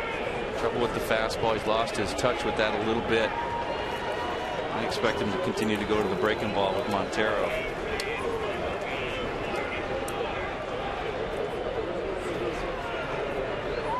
On 1 to Montero. Popped it up. Foul territory with room.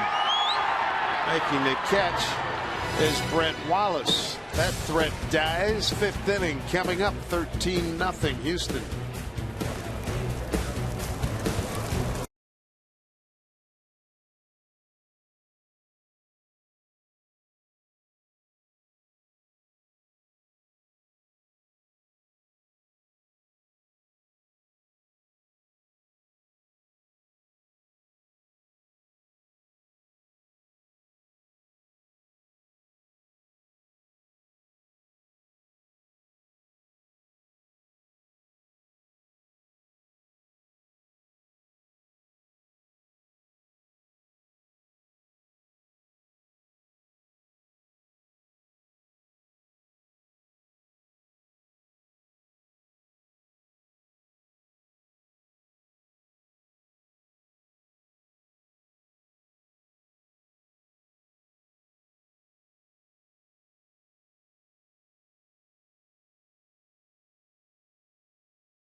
On Root Sports, being brought to you by Jack in the Box. Come to Jack in the Box today and try the new Hot Mess Burger. It's loaded with spicy jalapenos, onion rings, and gooey pepper jack cheese. And by BNSF Railway, the engine that connects us. Beautiful night here in Seattle. Scoreboard not so pretty. 13-0 Astros. And it was ugly from the get-go as they put 6 runs on the board in the first inning, sending 11 men to the plate. Mariners just had a bases loaded threat. Montero fouled out to end it. And 5th inning. Here we go with Jason Castro against Charlie Furbush. Astros had a good night, 2 for 3. The run scored. Hey Castro, Houston. Astros have had 4 home runs.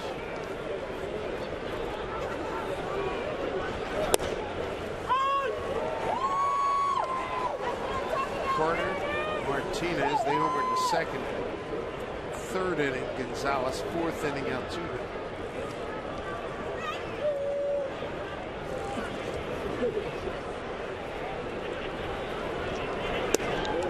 Oh, come on, oh! Mariners have been held to 1 hit by a former teammate, Eric Bedard. That was 1 out, 4th inning single by Michael Saunders.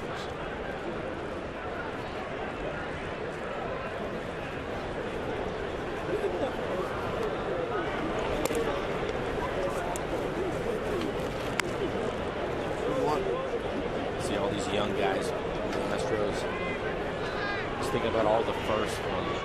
We remember them, right? Then it doesn't matter how long you play. You remember that first everything. Oh, yeah. It's going to be a season at first for these guys. Yeah. First home run off of Ron Darling. Charlie Huff. knuckleball. Yep. Fastball from Ronnie or breaking ball? Change up. Change up. Wow. Crush it or just get it over? Kingdom. So I got it okay. Okay. Hey, it counts. Yeah, it counts. Charlie leave a knuckleball up and you got on top of it? It was actually almost self-defense. I went to attack. It looked like it was in the middle of the plate. The bottom dropped out, and I literally hit it off the top of my shoes and lined it right down the line and hit the foul pole. Oh, man. Did it really hit the foul pole? Yeah. Your eye levels, and then he made an adjustment. Just kept chasing it. There's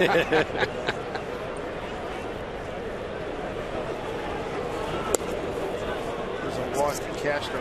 What other knuckleballers did you guys face? I mean, Charlie was Wakefield. That's right, Wake. That's what I know. Yeah. Yeah, you hit him really well. I did. You owned Wake, yeah, right? I had a lot of success off of Wakefield. A few RBIs. Not sure why. How'd you hit against him? Okay. Some days he was really tough. I Yeah. mean, you know, when his knuckleball in the Kingdom, usually it flattened out a little bit, Right? And you're able to get to it. But sometimes at Fenway Park, when the wind was blowing, it was tough. Chris Carter, strikeout looking, solo home run, RBI single. Charlie Huff's fluttered a lot more than Wake's. From what I can remember, I think Wakefield threw his a little bit harder than Charlie did. Charlie could really butterfly that thing up there. Talking Steve Sparks, all-time knuckleballers on the radio side with Houston. We were talking about knuckleballs the other day. He said he thought he threw his knuckleball hard, but we've seen R.A. Dickey how hard he throws his. What a difference that is. If I remember, Wakefield actually would throw two different kind of knuckleballs. He'd throw one that was a little harder. And he felt like he could throw for a strike. Yeah, it didn't dance around quite as much. And then when he got ahead of you, then he'd throw the big flutter up there. And that ball was dancing. I always felt bad for the catcher because those things are just hard to catch. You have no idea. Basically, when you're catching that knuckleball, here's the left, Robert Ford on the right, radio broadcast team for the Astros. Check the swing. What I remember of him, of Sparks, I believe I faced him, and I didn't necessarily like facing him as much because he mixed it up more. He would throw an 85, 86 mile an hour fastball, which doesn't seem like much, but when a guy's throwing a knuckleball up there at 60, and you kind of have your game plan set for that, all of a sudden he could bust you in with a good fastball or throw a breaking ball in there. I thought that was tougher. Down the line, that's a fair ball. Everything was going their way. You know it, Castro. He's at third as Carter held to a single. Saunders got it back in quickly. Carter looked bad that first time up. Home run, single since then. It was just a late swing. And Justin Smoke playing well off the line as he should. Hey, come on, Carter! Good base hit. That is hit number 15 for the Houston Astros. Yeah, I agree with you, Mike. I think with Wakefield, you knew you were going to see a knuckleball. 4 out of 5 pitches up there. But with Sparks, you didn't see it all that often. I mean, you'd see it every at bat, but you'd only see 1 or 2 of them, and he had other stuff to back it up. Wow. That makes it really tough. Yeah. Yes. You're talking about that late movement with Charlie's ball. See it out of the pitcher as a catcher. See it out of the pitcher's hand, and you got it, and then it's going to move, what, 3-4 times by the time it gets there? Yeah. That's the, Yeah. And it's slow. yeah.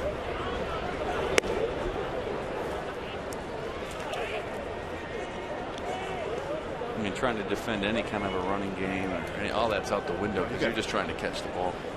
How big a glove do you use? I never had to catch a knuckleball. Okay. Would you have used the hockey goalie's glove or something? I would have used anything I could have able to catch it with. I'll take that Cesar Maniago version. I might have borrowed Blow's third base glove. And as long as you were the one back there, here you go, Dan. Let's go ahead. Pena with a 2-run double in the first, single to right in the second, strikeout in the third.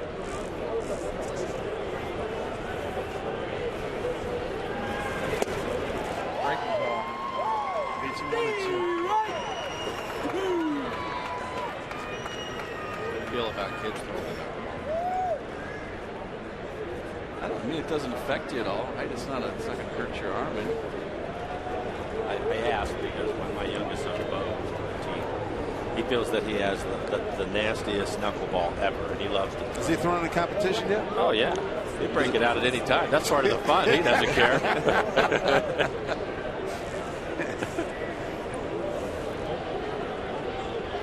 Kids are great that way. They'll try anything out there. is it working?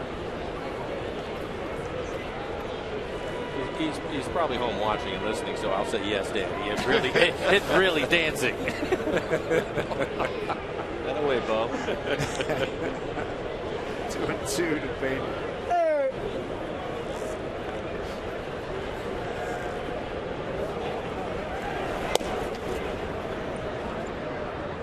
Full count. Payne going to be swinging out of his shoes here, right? I would say so. Charlie can throw a breaking ball to him right here. Just get himself into the ground.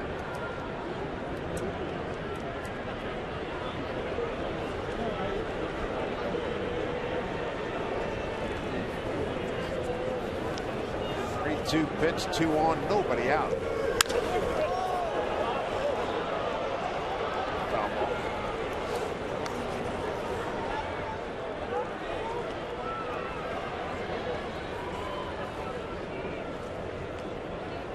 Pena with a 2-run double and a single tonight for his first Astros home run. 277 in his career. Started in the big leagues back in 01 with Texas.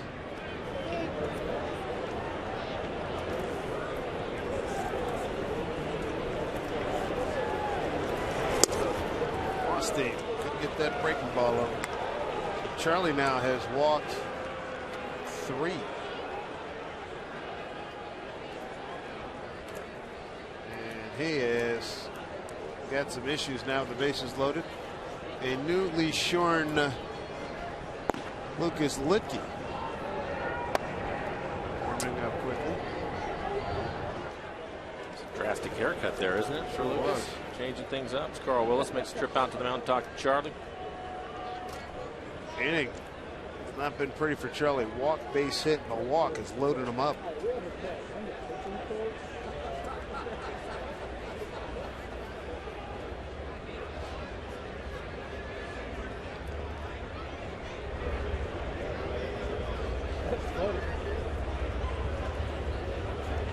A 13-0 Houston onslaught. They've got 15 hits.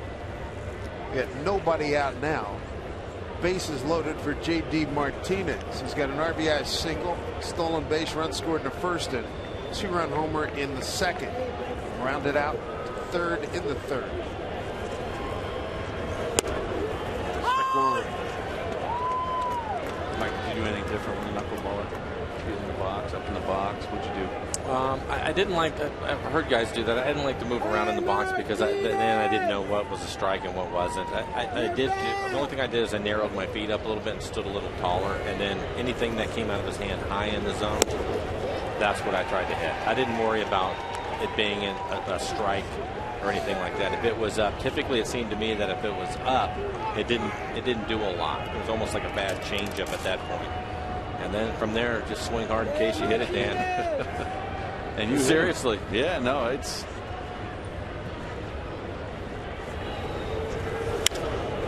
Reaches out.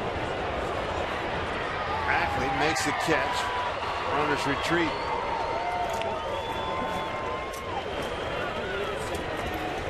One out in the fifth. Houston 6 for 12. Runners in scoring position. Left 4 men on so far. One out, bases loaded. Bring up Brett Wallace, who struck out 3 times. Hey, Wallace!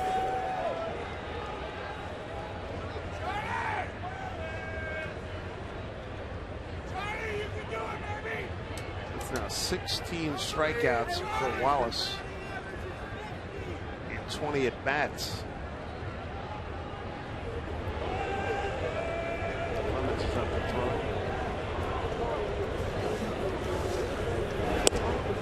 Strike one. It's Paul Clemens.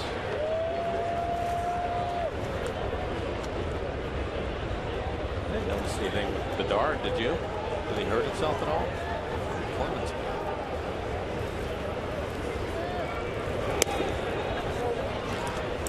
Bedard, his previous appearance was in relief in the opener. About 3 in the third. I thought they had him stretched out in spring training. Yeah.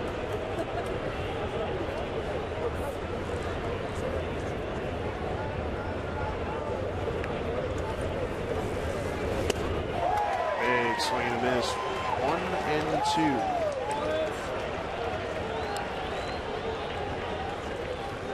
Good chance he's going to see that breaking ball again, Dan. I think Charlie's going to make him hit that breaking ball right here. I'll throw it off the plate. Yeah. You swing. 1-2 to Wallace. He went for it. He's got the old size 4 collar here in the 5th inning. He's K'd 4 times. There's 2 down now in the 5th. Keeping track of the Mariners game all season long. You know, it's made easier. The Mariners calendar, and just so happens that the first 15,000 fans through the gate this Friday are going to get your very own, thanks to BASF. Get your tickets to see the Mariners take on the Rangers. Take home a Mariners calendar. Visit mariners.com.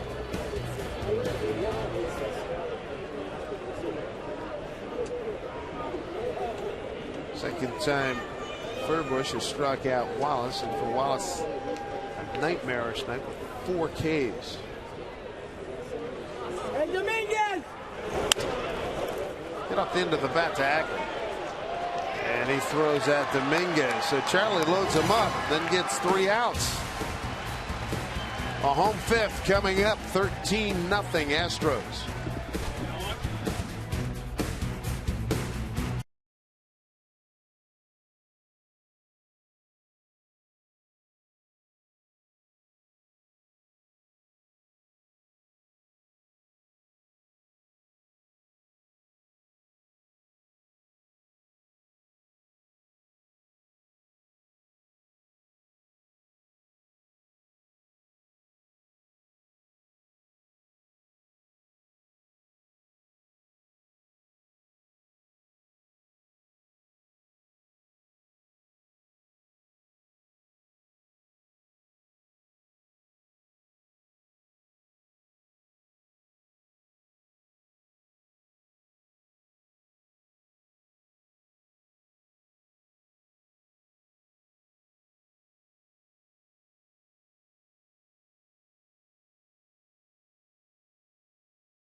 Seattle Mariners baseball on Root Sports is brought to you by CenturyLink, your link to what's next. By Sterling Bank, nobody works harder for you. Equal housing lender, member FDIC.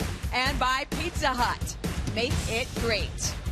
Hi, everybody. Angie Mentink here at the Ford Sports Desk. Mariners trail right now 13-0. And if misery loves company, well, then maybe this will make you feel better. In Cleveland, the Tribe absolutely gets hammered by the Yankees. Ichiro's been struggling at the plate, but not on this swing. His first home run of the season. Yankees win it 14-1. Ouch. Ichiro, by the way, off to a slow start, batting just $185. Not the story for Mariners catcher Mike Zunino down in the minor leagues. And guys, he was leading the minors with 12 RBIs coming into today. He actually added to that. I will let you know a little bit later what happened there. And by the way, on the topic of knuckleballers, I played for Phil Necro and Joe Necro. And whenever you started to light them up a little bit in batting practice, you'd get that knuckleball. Yeah, I bet you did, too. All right, Angie, thank you very much. Dustin Ackley leads off against Paul Clements, making his big league debut. Eric Bedard starts, leaves after 4 innings and 1 hit ball. 2 walks and 3 strikeouts. A good spring. 6.9 ERA, 4.5 in the third.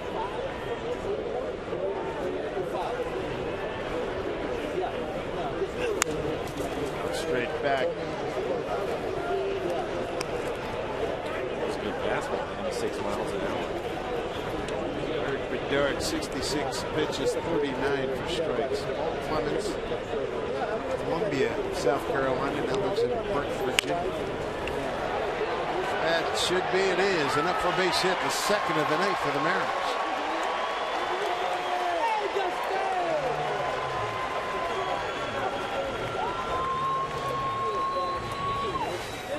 After a couple of good fastballs, waits on a breaking ball. It's a curveball in the middle of the plate.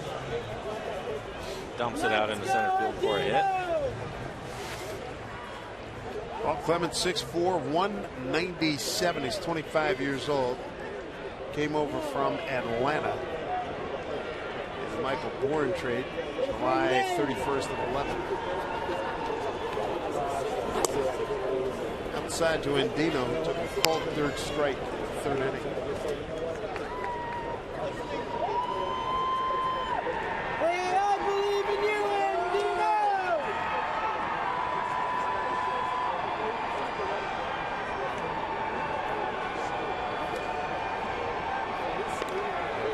Clemens last year in Double-A, 3-2 with Corpus Christi, a 3.46 ERA in 7 games. Triple-A Oklahoma City, 8-8 with a 6.73.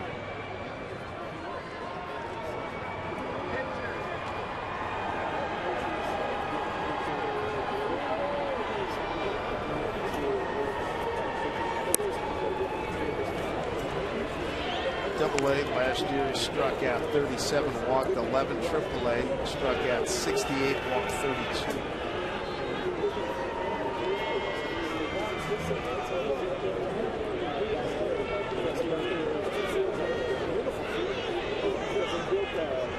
Let's go, Andino!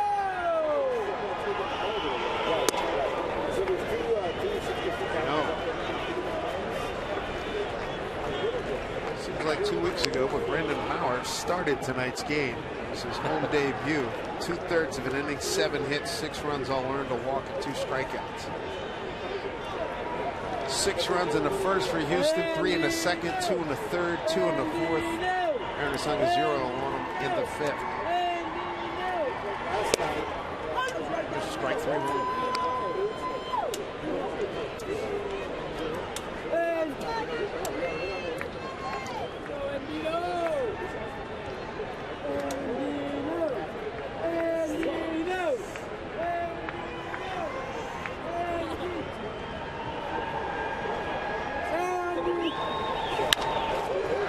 Fair ball down the line. Fans leave it alone. That's good. Ackley will get the 3rd, and Dino in the 2nd with a double.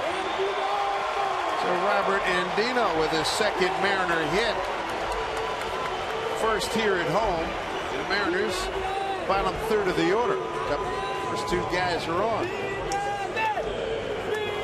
Works ahead in the count, gets a good fastball at 93 miles an hour. Boy. Maybe caught a break. I don't know. Dan, from that angle, it looked like the ball was foul. What do you think? Yeah, it looked like it was on the other side of that line. Yeah. Tony Rendazzo down at 3rd. Brings up Brendan Ryan.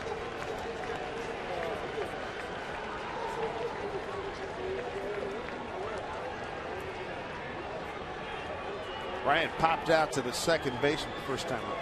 Be right back. Be right back. Be right back. Be right back. 5.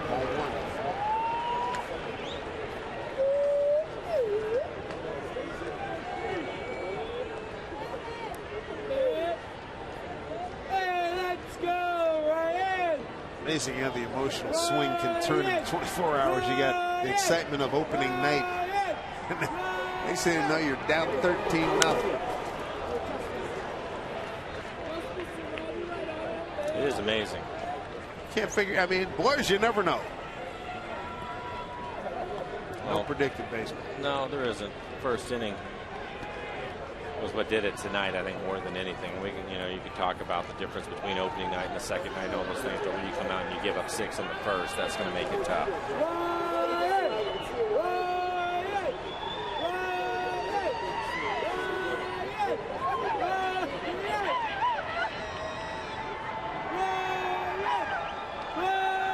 And 1. Popped up. Taking a look as Wallace, pitcher and the catcher. Oh, they gave that a hard charge. 1 and 2.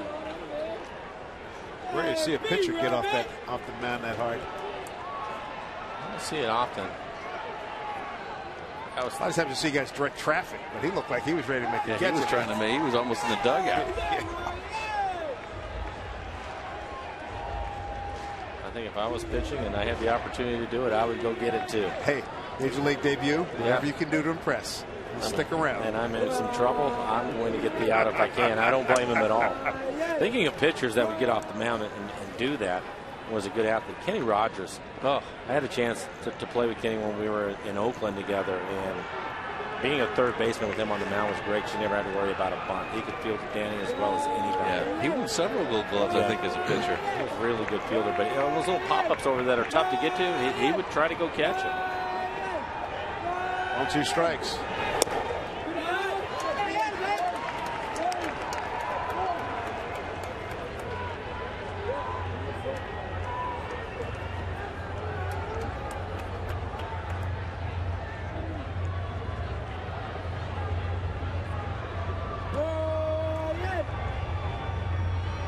Try to get the first 2 runs on the board here for the Mariners.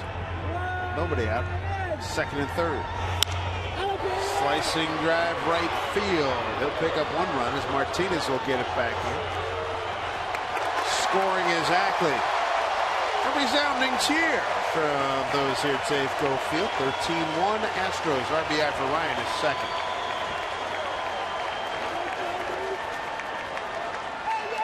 This Saturday, be here for an MLS matchup. Seattle Sounders FC kickoff against the New England Revolution. Available live to fans outside the Seattle market at 1 p.m. with the re-air available to everyone at 3:30 p.m. Catch all the action only on Root Sports. We have a pinch hitter, Dave. Jason Bay, pinch hitting for Franklin Goodyear. Good to see him get an opportunity.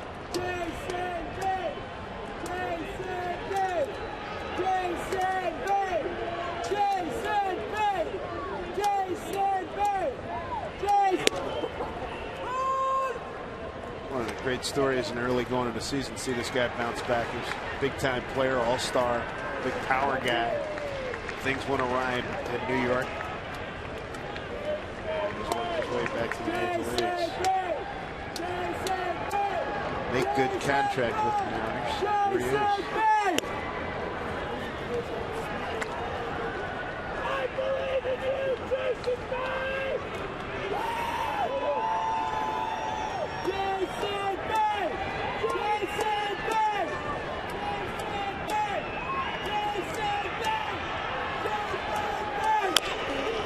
Chopper, slow roller, base hit. Jason Bay with his second hit of the season, first here at Safeco Field as a Mariner. And Mike, what do you think? Is this ball going to go foul? I think it would have. And you could see it kicking that way. And typically when you reach out and you get around it like that, it has that spin on it. And it looked like that ball was going to definitely go foul. If you're Jason, take the base hit. Oh, absolutely. Anything to get it going. Michael Saunders had a good at bat. 2-2 pitch back and forth against Bedard. Single hard to center.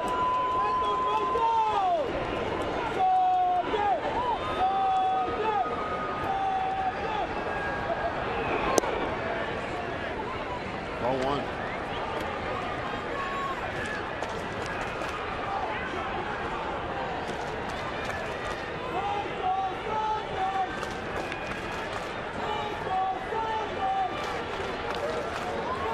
Is on deck for the Mariners. Line drive right field. Catch made by Martinez. Tagging and scoring is Andino. So an RBI for Saunders.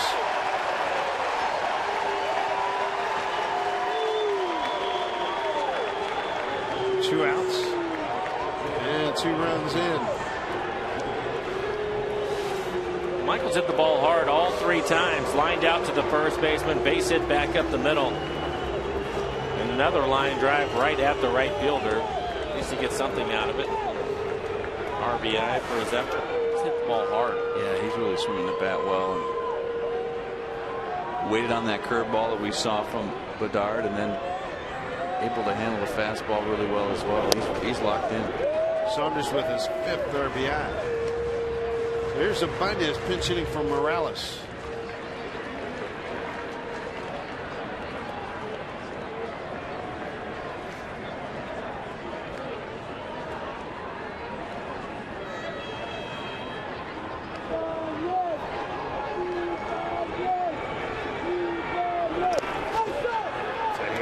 Heck of a save by Castro.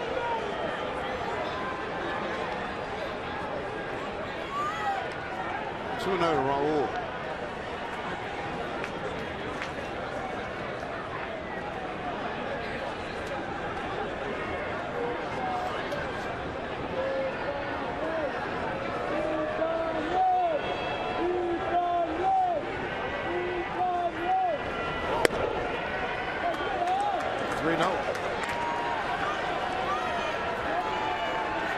Michael Morse is on deck.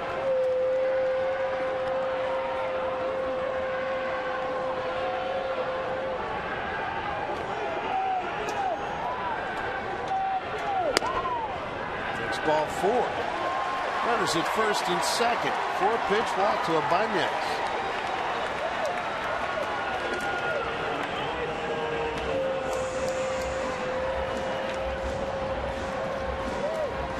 Doug Brocail going to come out and talk to the youngster, Paul Clemens.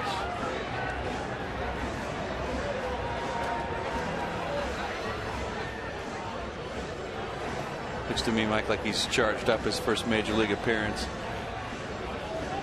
He's had trouble locating the fastball and the breaking ball to some degree. It just seems like he's out of whack, running on all engines. Yeah, typical overthrowing a little bit. He has a good fastball and he's trying to get a little bit extra on it.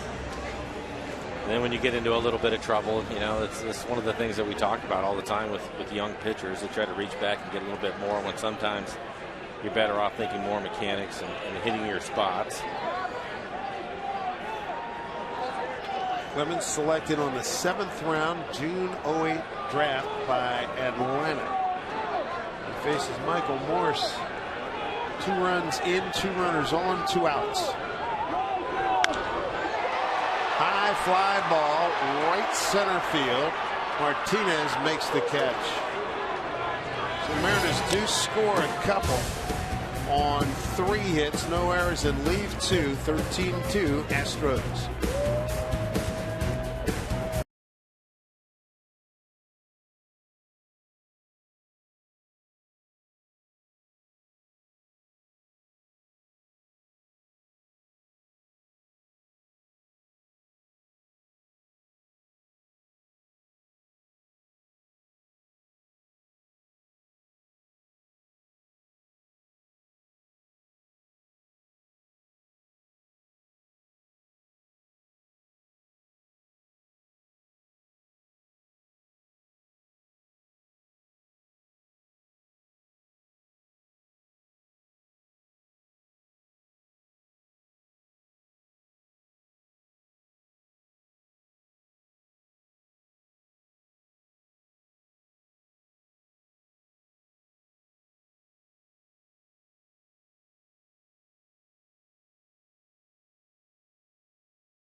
Today's Tracer Technology is brought to you by the Emerald Queen Casino, the entertainment capital of the Northwest.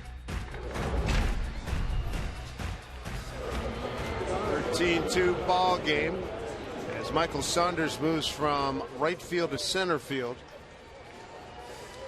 Jason Bay, who got a base hit in the 5th inning, he's in right field.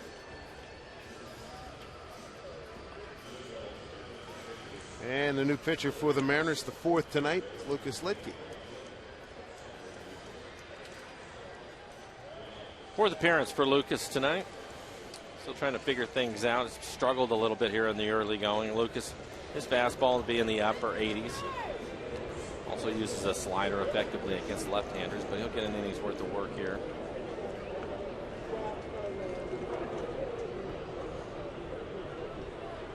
He'll face 9-1-2 in the Astros order here in the 6th inning. Marwin Gonzalez looks at a strike. He's got a walk, leadoff homer, walk, and a run scored.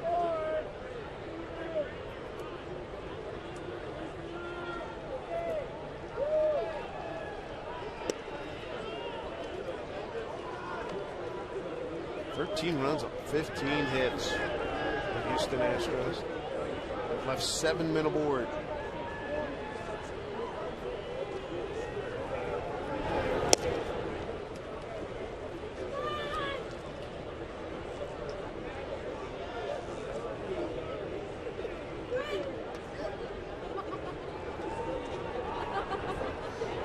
Two and one.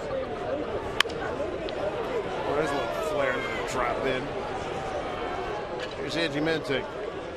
Guys, you mentioned how Mike Zunino, the catcher down in AAA Tacoma, was leading the minors with 12 RBI. Well, he adds to that total today in a big way. He had the bases loaded, and Zunino hit a grand slam in the 7th inning against the Rainiers, a game against Sacramento tonight. 16 RBI now for the season. The Rainiers lead the Rivercats 9-4. By the way, Rainiers' home opener is Friday in Tacoma. I also want to mention pitcher Danny Holtzen went 5 innings, gave up just 2 earned runs. Guys? 2 good pieces of news there. Thank you, Angie. And Zunino has just lit it up at every level he's been to. 4th home run already this year with that grand slam. Yeah, he's hitting the ball so well, hitting it for power, and boy, he showed some of that in spring training too, Dan. Yeah. You know, did you get a chance to see much of him down there? I saw him play a couple of times. Did you? What do you think about him behind the plate? He does a nice job. I mean, obviously it's going to be a big adjustment as he continues to move up, but I mean, he's made the adjustment with the bat very easily. I don't anticipate a problem making that adjustment behind the plate. I think he works well with the pitchers, and he's going to be a complete ball player, no question. Gets away from Montero. Down to second goes Gonzalez. That'll be a wild pitch.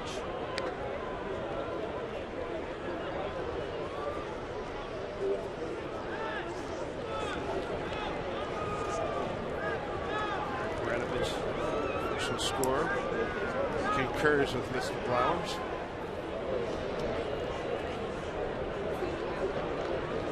He's had a night, hasn't he? 3 for 4, home run, a double, single, scored a couple times, driven in 4. Hits that one hard. Gonzalez will hold at third base. I'm forgetting that home run is what, 397 feet, but from the little 5'7" second baseman. Yeah, he's been squaring it up tonight. Good player.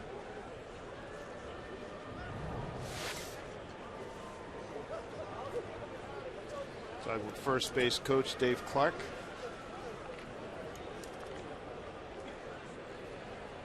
Dave had a nice career in big leagues.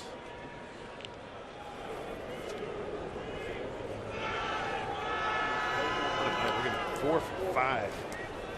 Started the night a 286 hitter. He's up to 364. It's Justin Maxwell. Hit total keeps going up for him. 17 hits working here in the 6th inning.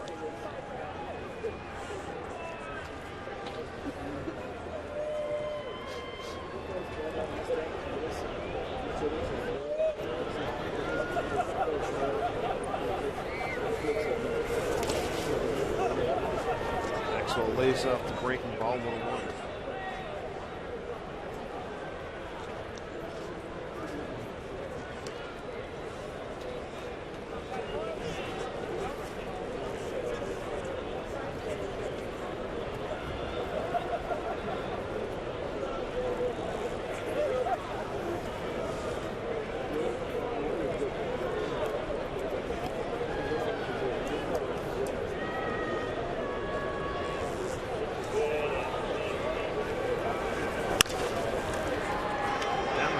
Shovel to Ackley, and they turn to double play. Run scores in the process.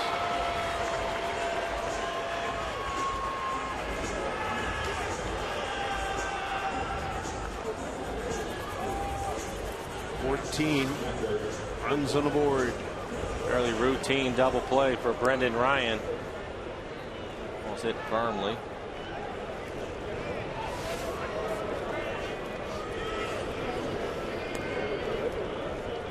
A lot of damage tonight.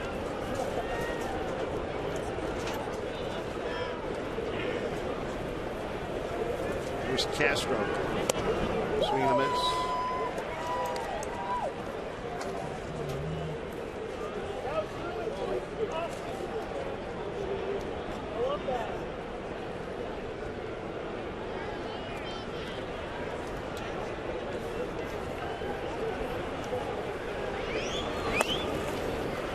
Outside, 1-1.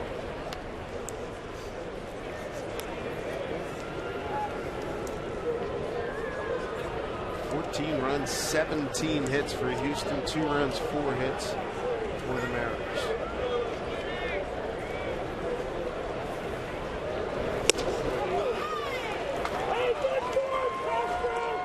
One and two.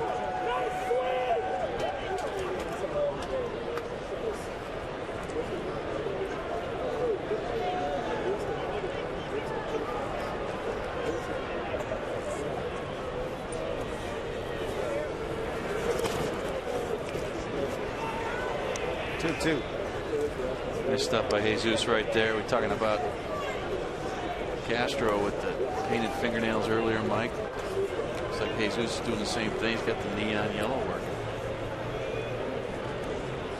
That's for the pitchers so they can see the signs. It's sometimes difficult with the shadows in there, but a little paint on there, it's easier to see.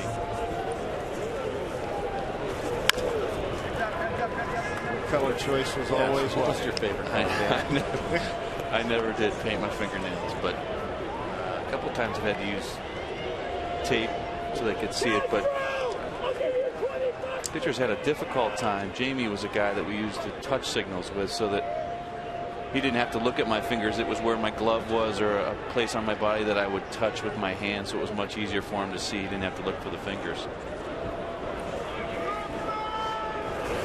Swing and a miss. Astros get another run. It's 14-2 Houston.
Back here to Safeco Field. Mariners trail by 12 right now. My math is correct. Hi, everybody. Angie Mentink here at the Ford Sports Desk. We let you know about tomorrow's pitching matchup. We look a little further ahead. CenturyLink helping us out with that. And it's supposed to be Felix Hernandez versus Matt Harrison. Harrison is still looking for his first win of the year.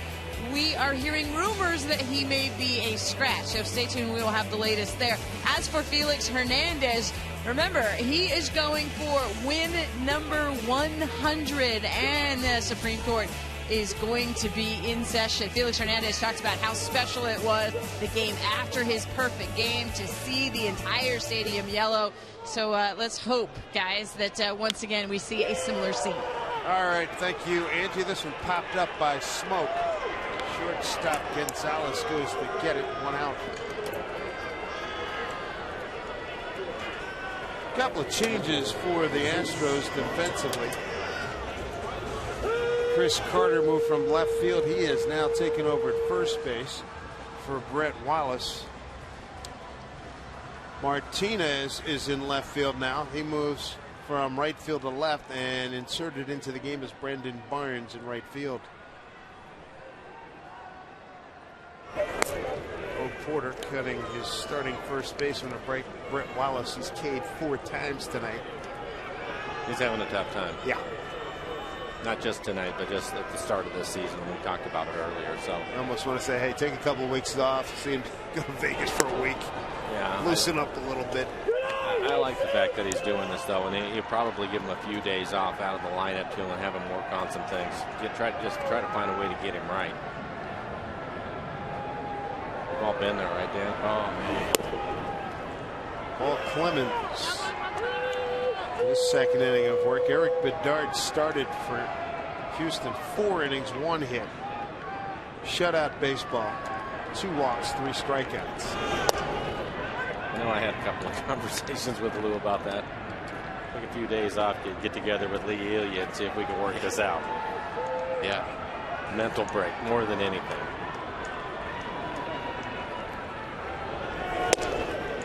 I don't think it helped matters that he had to face Charlie twice as well, and when you're struggling and you're a left-handed hitter and you have one of the best in the business in Charlie coming at you, that's tough.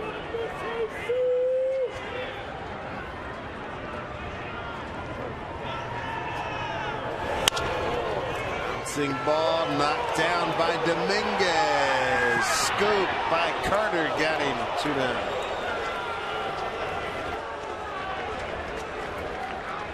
It's a really good play. He was playing well off the line. Money Tree on time play. Well off the line. You can see how far off the line he is, and this ball is hit. It's rare as a third baseman where you actually get to take 2 or 3 steps and then a dive. Typically it's a step and then you have to dive for it, but showing some good range and a strong arm. It's a good play. Exactly. Base hit centers last time. 1 for 2. Scored a run. Mariners got their runs in the 5th. Sacrifice flies by Ryan and Saunders.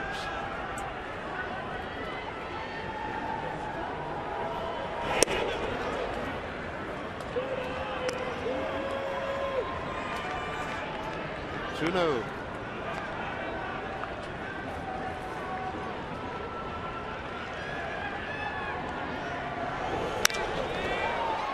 Fly ball left center field. Ranging over Maxwell makes the catch. 1, 2, 3 go the Mariners. Houston, they don't have a problem tonight. 14-2 Astros.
Hey, it's a ski cap. It's a face warmer. It looks like a beard. It's the first of its kind in Major League Baseball.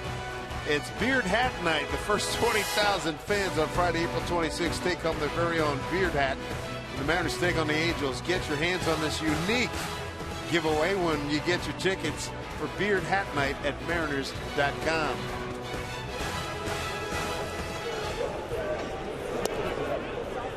Lucas Litke's second inning of work. He's got Chris Carter, Carlos Pena, J.D. Martinez, 4, 5, and 6.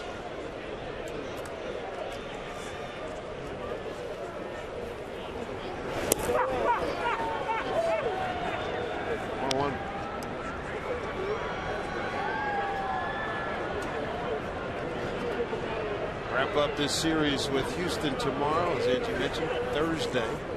Felix on the mound against the Texas Rangers. First look at Ron Washington's crew.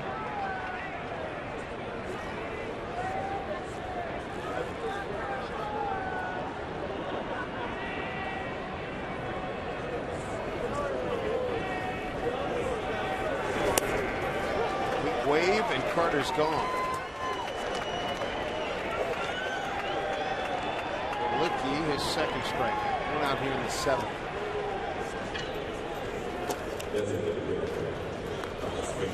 Texas beat Tampa Bay 6-1. Angels at home lead Oakland 5-4, bottom 6.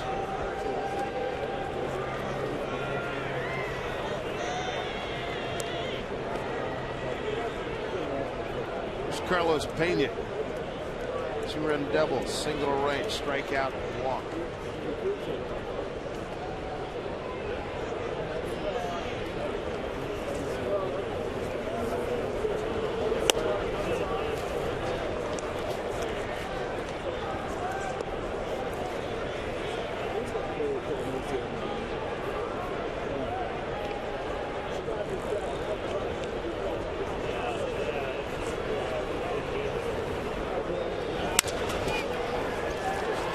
Gets around it.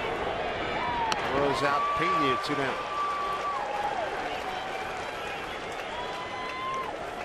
Save time and money. Riding Sounder from Lakewood and South Tacoma to Seattle. For schedules, visit soundtransit.org.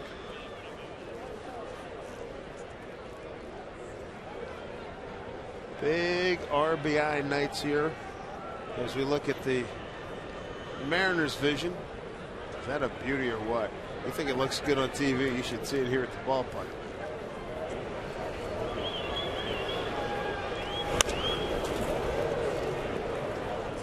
It's big and it's clear, Dave. Yes, sir. Sharp. There were 3 of those. Spread them around the room, please. The delivery will be sometime next week.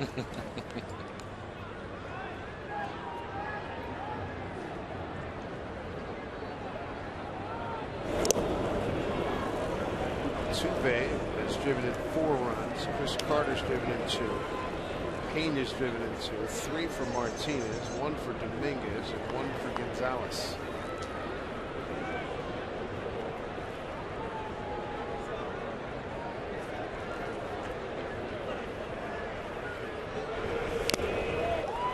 Oh, 2 strikes.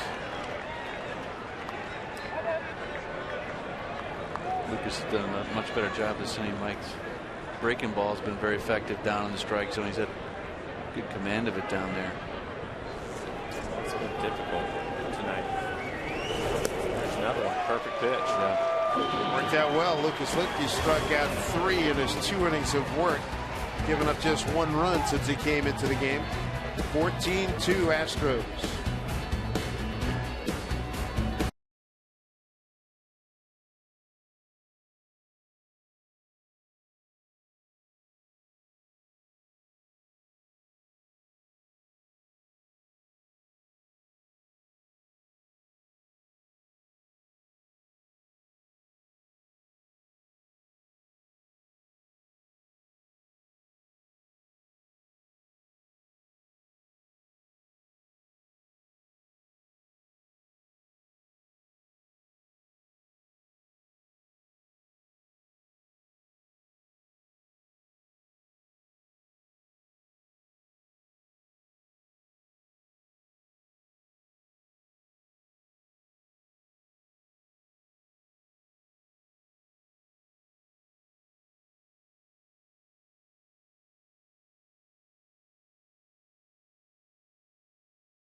Mariners' 7th inning stretch being brought to you by Washington's Lottery.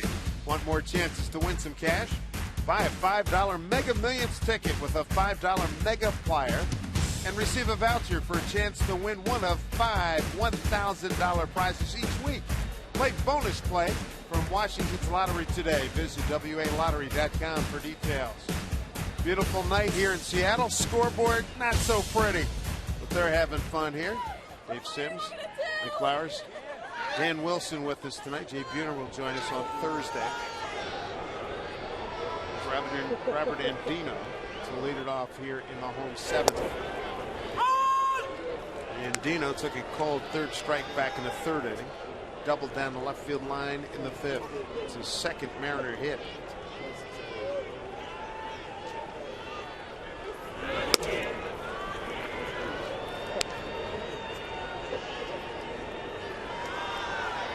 Paul Clemens came on in the 5th inning, gave up 2 runs on 3 hits, and then threw a 1-2-3 6th.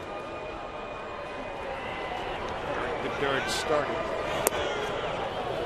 1-2 to Andino. Bedard started, retired the first 10 men that he faced. He only pitched 4 innings. 1 hit, scoreless ball, 2 walks, and 3 strikeouts.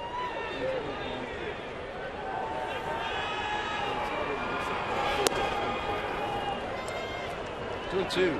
He really threw the ball well, Dave, and then Saunders got that base hit up the middle, and things kind of spiraled for him a little bit there, and cost him a lot of pitches, and that probably cost him the win because he wasn't able to go back out in the 5th.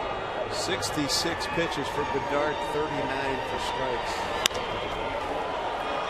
Fly ball, left center. Dylan Maxwell takes it. So that is now 5 in a row retired by Clemens. Are you the ultimate Northwest Mariners fan in the state of Oregon? Well, Root Sports is looking for you throughout the month of May. Capture a photo on Instagram with hashtag #UltimateNWFanOregon showing why it should be you. You'll be entered to win a trip and a VIP experience, the Mariners Fan Appreciation Night in September here at Safeco Field. For official rules, visit Mariners Sports, rootsports.com, rootsports.com. Brendan Ryan, sacrifice fly last time up. He was 0 for 1. Previously popped out to the second baseman.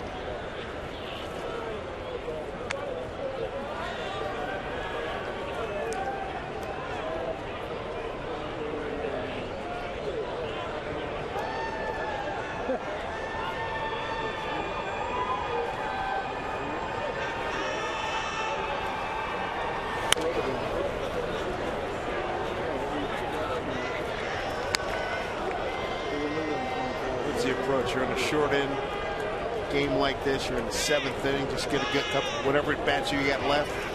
Get some good swings. The hard part is not to give them away. Okay, because the score is so lopsided and getting late, you don't want to give your at bats away, and that's something you learn the longer you're in the league. Because really, you should have an advantage. Because typically the pitchers at this point are going to come right at you, and you're going to see a lot of fastballs. And although it doesn't mean much as far as the score goes at this point, but for yourself overall, you can keep a nice little run going by not giving your at-bats away and getting onto fastballs and hitting them hard. 2-1.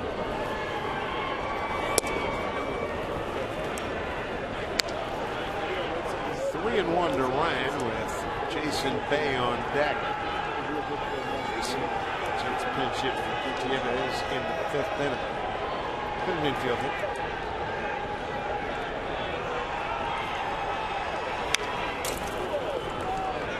Two.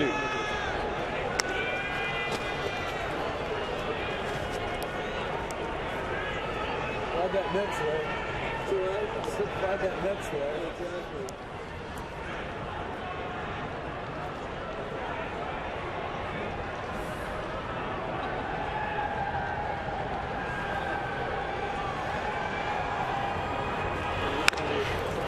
Slow roller. Charging is Dominguez. Just got him. 2 outs. 2 outs in Mariners 7th. This copyrighted telecast is presented by authority of the Seattle Mariners and may not be reproduced or retransmitted in any form. And the accounts and descriptions of this game may not be disseminated without the express written consent of the Seattle Mariners. Jason Bay. Well, you talked about Eric Wedge having to use some guys out of the bullpen. It's a perfect opportunity for this Clemens kid. After Bedard came out a little bit early, he struggled early on, but now has settled in. And for a young pitcher, first major league appearance, this is a perfect opportunity for him to get settled in the big leagues and have a good outing. I think this qualifies as a soft win. Yes, exactly.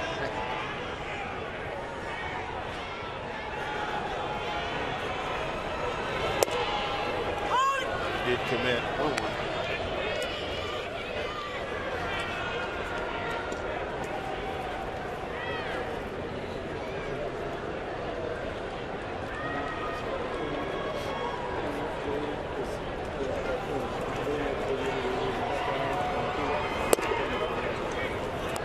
Balls, 1 strike to Jason Bay.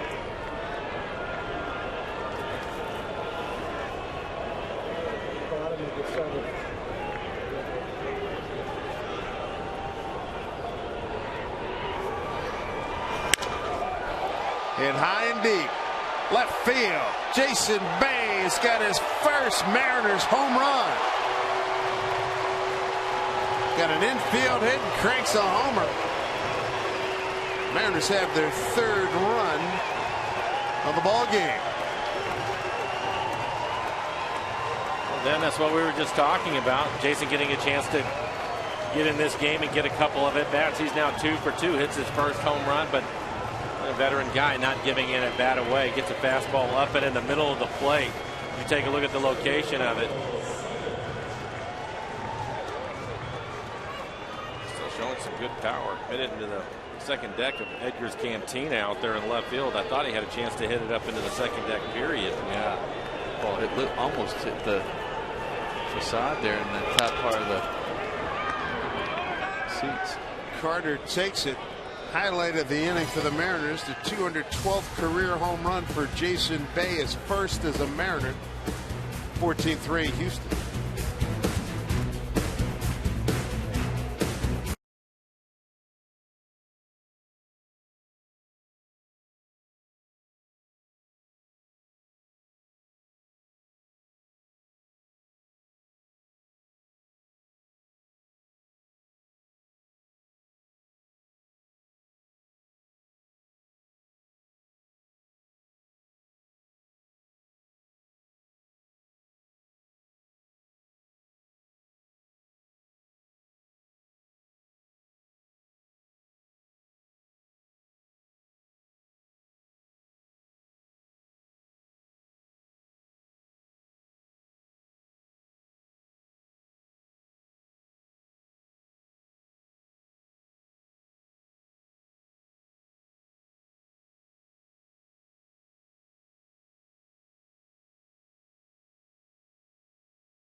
This Saturday is Boeing Salute to Armed Forces Night here at Safeco Field.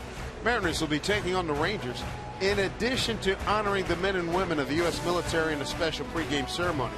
15,000 fans. You're going to take home a commemorative military coin following the game. So be on hand for the celebration, recognizing America's heroes. Go to mariners.com. Brendan Barnes, his first chance to swing the bat tonight.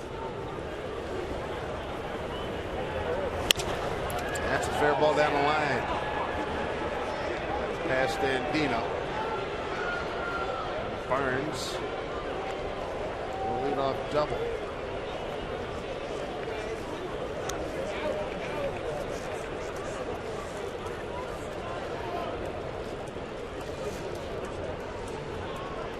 double this campaign here for Barnes.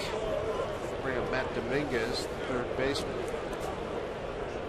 Got one hit tonight, an RBI, and a run scored, 1 for 4.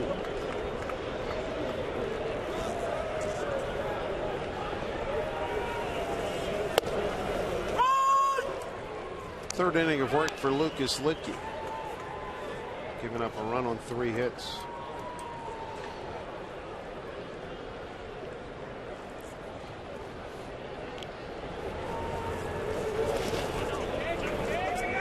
Good check there, 1-1.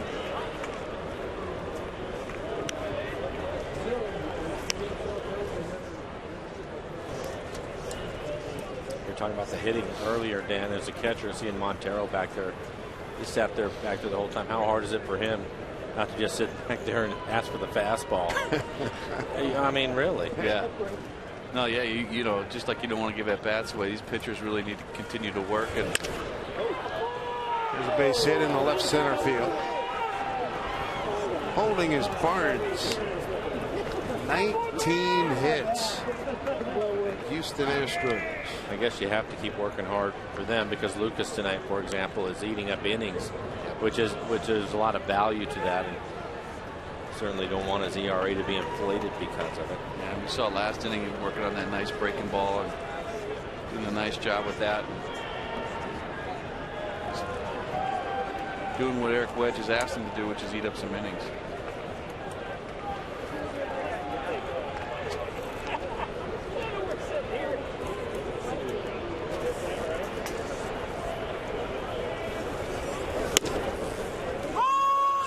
Strike 1. Marwin Gonzalez.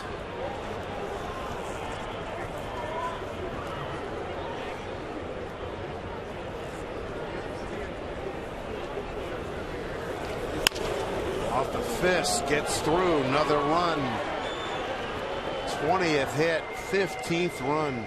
RBI for Gonzalez, his second tonight, gives him 3 on the season. Boy, oh boy. Here's our Sterling Bank. Nobody works harder for you. What a night for this guy, Jose Altuve, the second baseman.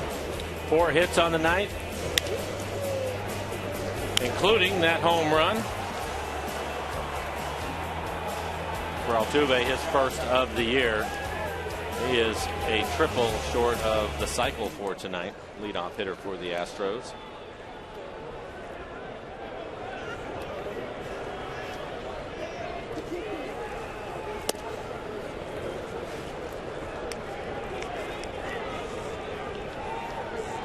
Double, single, single here in the 8th.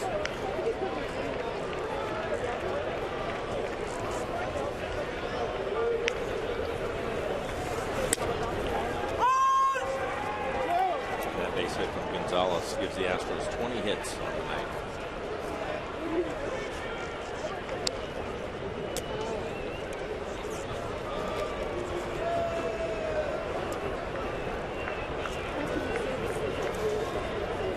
To 3.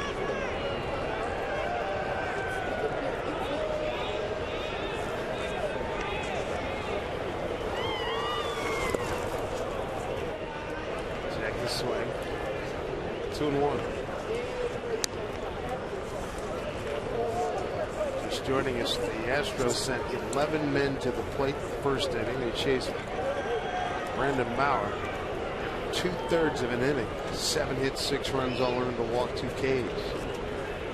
Bedard started for Houston. Retired the first 10 men that he faced. He only went 4. Paul Clemens has gone the rest of the way for Houston. 3-1 from Lipton.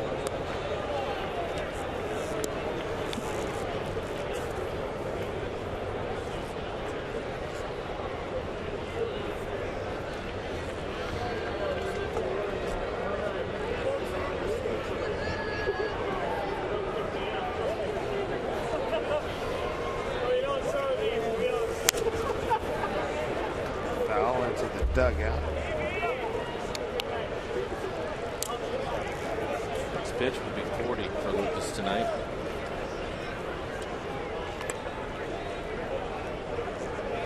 It's definitely more than he normally would throw. Typically he's in there for maybe an inning, but mostly just to get the one left-handed hitter out.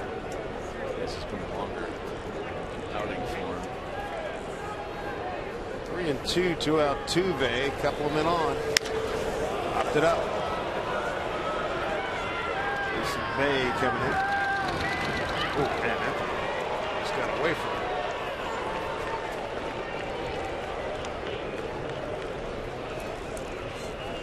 One out here in the 8th.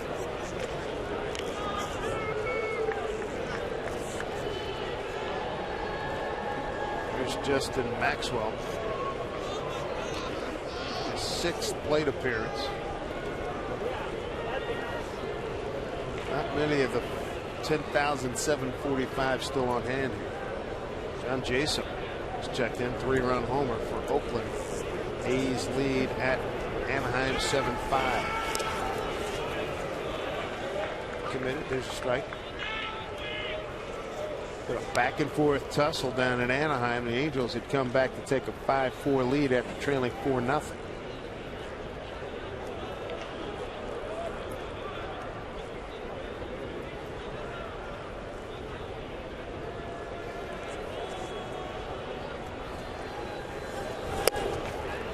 Takes a check down to Wally Bell, did not go.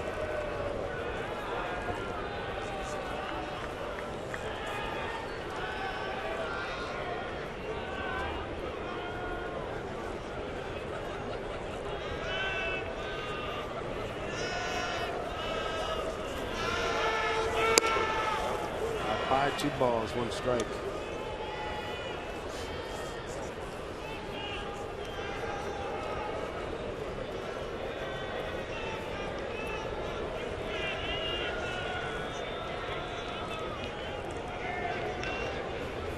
$15 runs on 20 hits.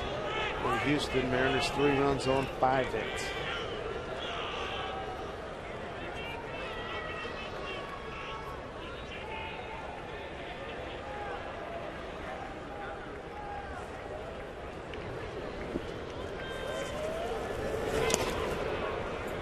He's not sharp tonight, 3-1. Well, we were talking about it, just the amount of pitches. He's not used to having to throw this many. He's laboring a little bit out there. 44 pitches for Licky. Charlie Furbish threw 48. Cameron Lou threw 41. Do what you have to do sometimes, Danny, you know. That's what this is all about tonight. High pop. Short right field. Bay again makes the play. 2 outs here in the 8th. Couple of men on, a run in. Root Sports presents the all-new Game Control, an interactive second screen experience that brings you closer to the game than ever before. Get live game stats, trends, and analysis. So visit rootsports.com/northwest. Click on the Game Control banner right now and connect and get into the action. 2 outs.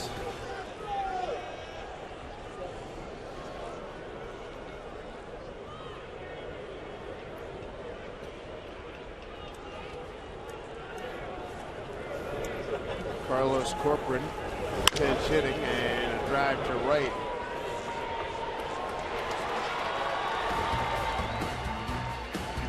So Jason Bay records all 3 outs. Another run on the board in the 8th for Houston. A 15-3 lead.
By Captain Morgan. Raise your glass, always in moderation, to life, love, and loot. Look at the icon of Seattle. Space Needle, 15-3 down here at Safeco Field. Ryan in Oregon was tweeting us, wondering how to become Oregon's ultimate fan. The email address is rootsports.com, Ryan. Carlos Corcoran stays on in the ballgame, no catch. And Paul Clemens in his major league debut headed towards a W.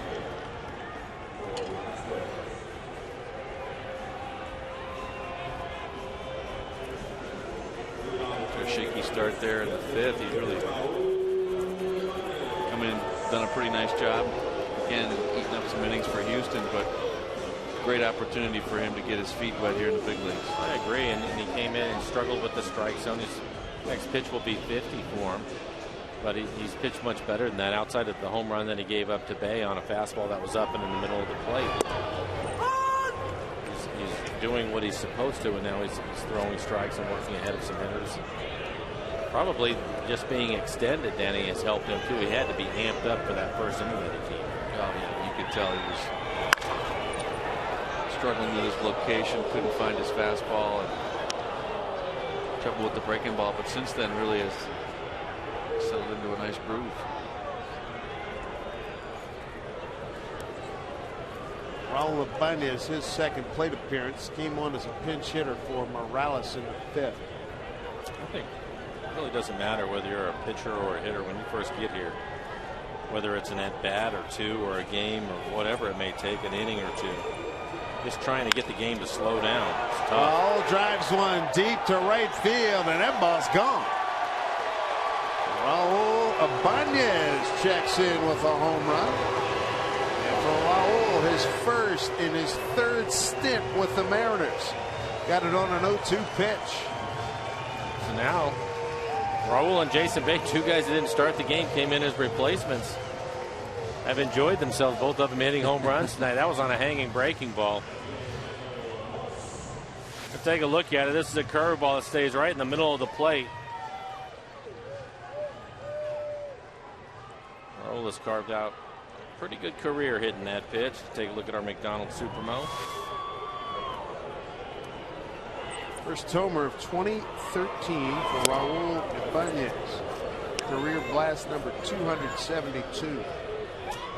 Part of your first big league outing, Mike, is a little bit of an education too. That 0-2 breaking ball in that location, you're not going to get that back too many times.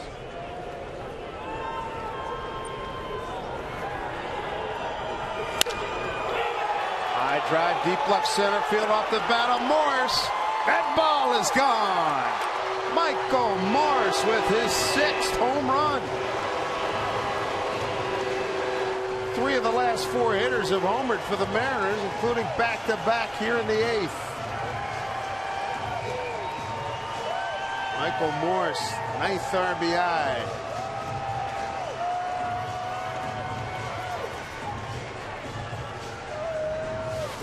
Oh, this time it's just a fastball. And Michael missed the first fastball that he saw in this at-bat. Not that one. Goes out into the pen area. First back-to-back home runs for the Mariners here in 2013. A lot of whiffs out there in the pen.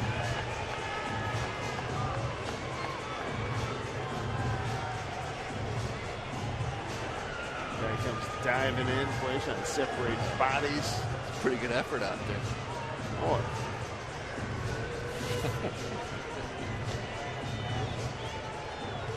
So Ibanez, now 128 home runs in a Mariner uniform for him. Bo Porter Cup awards for his youngster.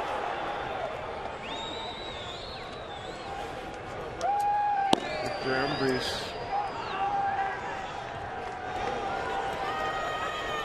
All 67th home run at Safeco Field, all-time leader in that category. Strike one to Smoke.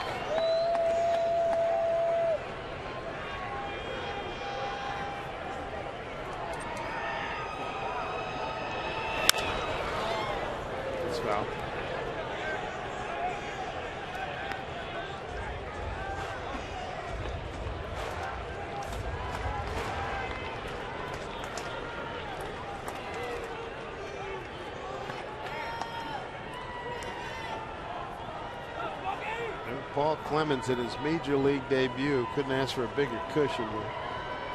Helped by the fact that Bedard only went 4 innings. 0-2.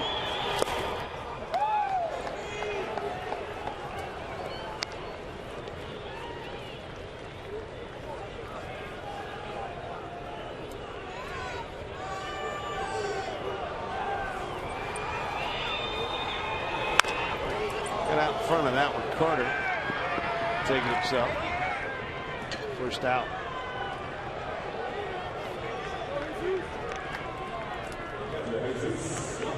There's Montero. Tough night for him. 0 for 3.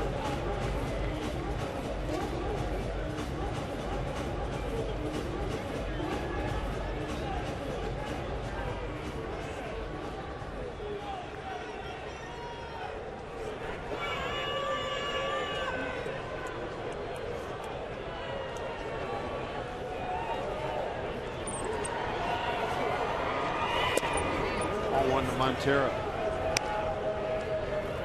Talk about giving at bats, but it's a tough at bat for Jesus. He's done a lot of catching back there tonight. His legs tired. For a catcher, this is tough at bats. There's a drive to right.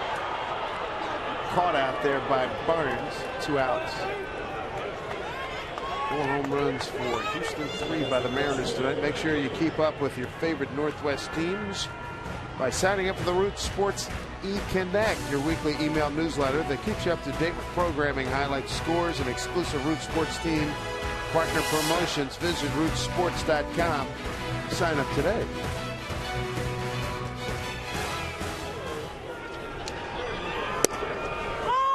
Here's Ackman. 1 hit tonight, 1 for 3, run scored.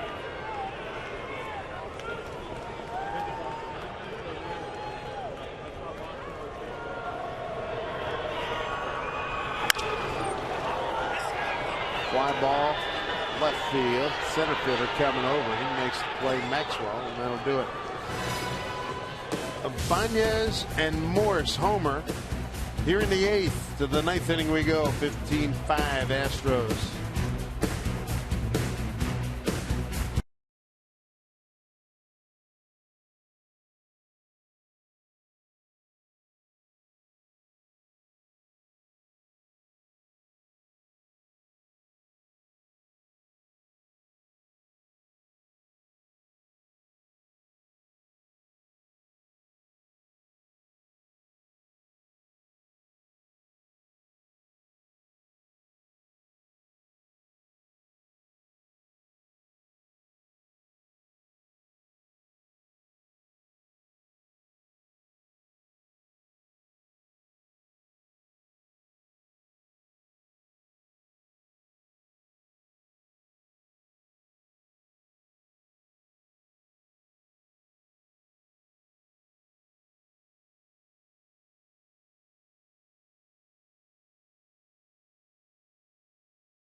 Well, 3 of the acquisitions made by Jack Zarentic this offseason have homered this evening. Jason Bay with 2 outs in the 7th, his first Mariner homer. Then Raul Ibanez, his first homer this season. 3rd stint with the ball club, leading off the 8th. Immediately thereafter, Michael Morse hit his 6th. And new pitcher for the Mariners is Oliver Perez. 5th pitcher tonight for the Mariners. 4th appearance for Oliver. He has pitched well. Faced 8 batters so far, retired them all. Has a couple of strikeouts, hasn't walked anybody.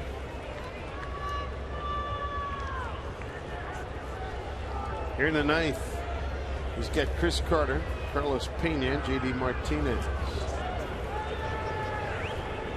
They are scheduled to go Ronnie Cedillo's on deck.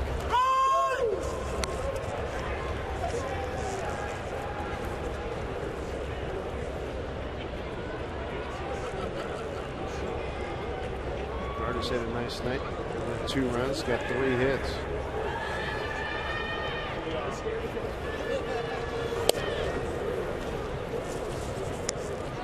On a strike.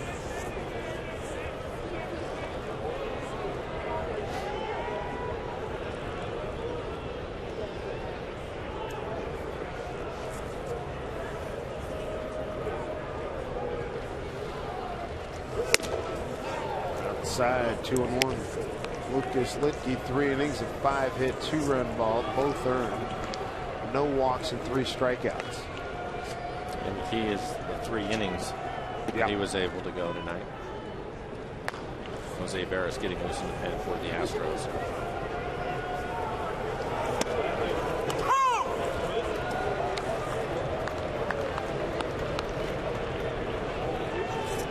Two.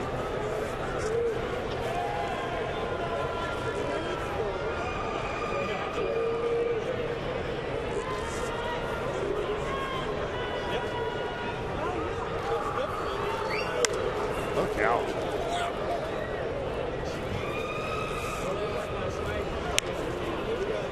The late swings we've seen here in the first 9 games, Mike. It looks like a protector for some of these ball boys down there. They got the helmet on. These balls are just whistling by. I go back where they had that fence in front of the dugout. That's been one of the best things that happened, because so many times guys are in there having conversation as the game's going on. And oh, boy, did he hit this one. Good grief. Oh, man, Chris Carter. His 2nd home run tonight. He came in 3 for 26, a .115 batting average. He's got 4 hits tonight. 4 for 6, 3 runs batted in.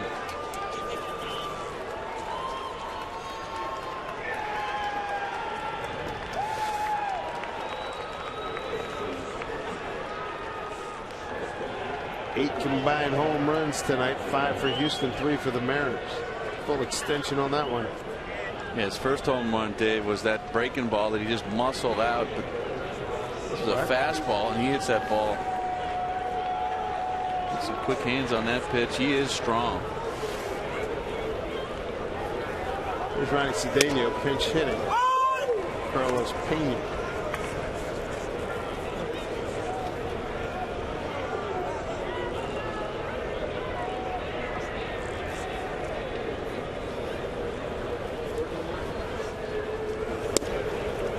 Ball for strike on 2.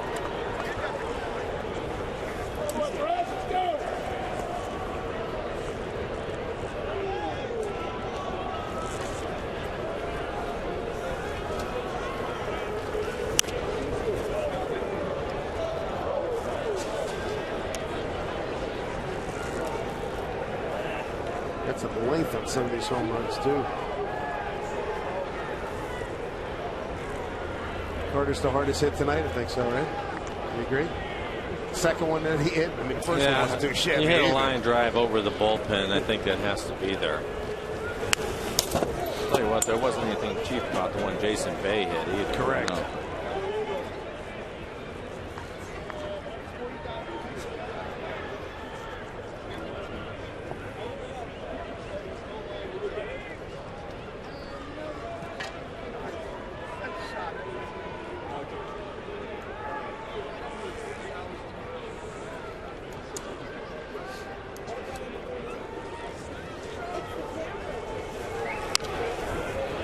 Up this way.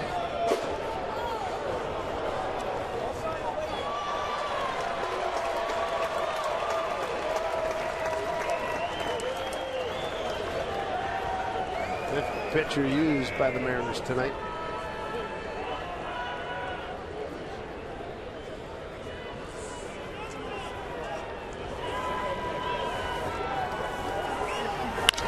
Line drive off the bat of Cedeno. 22nd hit for Houston. MLB.com at bat. It's the #1 source for live baseball everywhere you go. Available for iPhone, iPad, Android, and BlackBerry 10 at bat. It's going to deliver Mariners baseball with live audio, pitch tracking, stats, news, highlights, and more. Just text at bat to 31826 or visit Mariners.com for details. Hanging to the bitter end.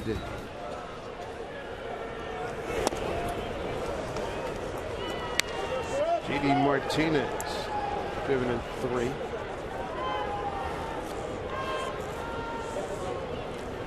Hit total creeping up now to 22 hits, Dave.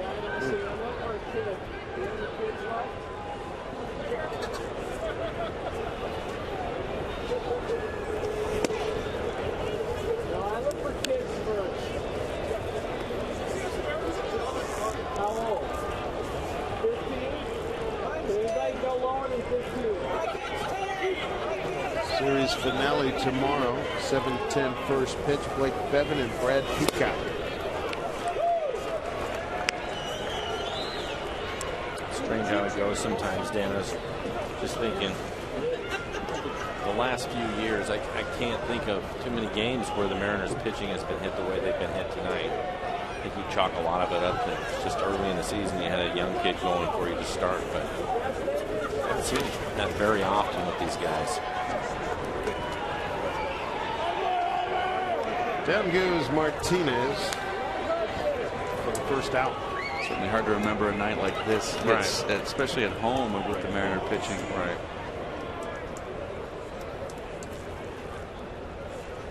These are home run totals.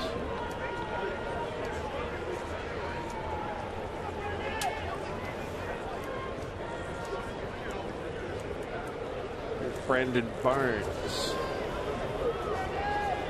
Second at bat, he doubled leading off the 8th.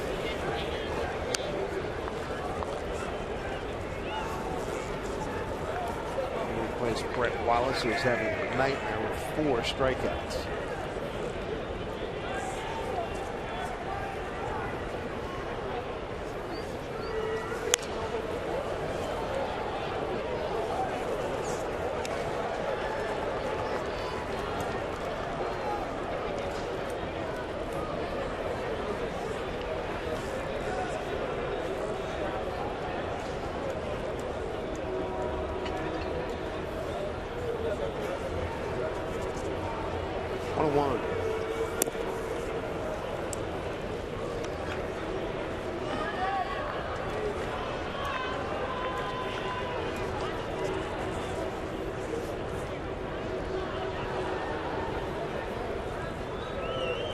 Home runs that these teams have combined for, 3rd most in Safeco Field history back in 04. There were twice games where there were 9 home runs hit. 7-5 win by the Mariners over the Royals in one game. And the Indians hit 8 in a game one time. And they won 18-6 in that contest. King on a 3-1 count. It's Barnes. A run in, runners at first and second.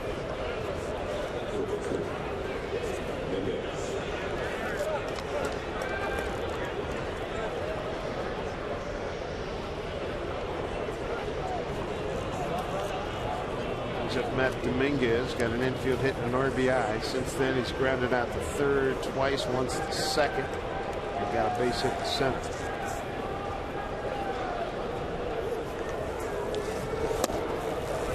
Strike 1 on the curveball.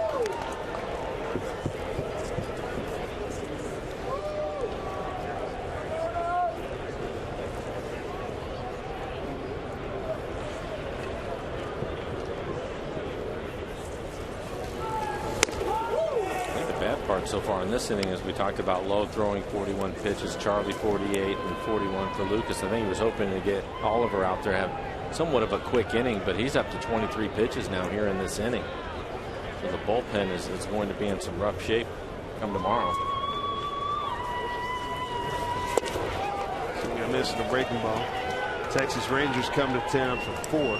Day off, and then Detroit for 3. First big homestand of 2013. I think you're right, Blow. As far as a left-handed pitcher is concerned tomorrow night, you may get 1 or 2 hitters, but that's going to be it. Ground ball to Ryan. Scoops to Ackley. There's 1, and they turn to double play. 9th inning coming up. And Dino, Ryan, and Bay, all Houston this evening.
The guys were talking about how some of Jaxie's acquisitions had gone yard in this game. Jason Bay, Raul Ibanez, Mike Morris. Well, that same very Jack Sorensic will be on our pregame show tomorrow. He will join Brad and Dave out on our center field set. Also tomorrow, we will be going through the ugliest baseball uniforms. And spoiler alert, guys, the Astros made the list. But we'll tell you who else made the list as well. Back upstairs. All right, Angie, thank you very much. Robert Andino is going to lead it off against new pitcher Hector Ambrose. Third pitcher tonight, Bo Porter's Houston Astros. 4th appearance for Ambrose. 3 innings pitched so far here early in the season. Andino 1 for 3, got his first Mariner double in the 5th inning. One.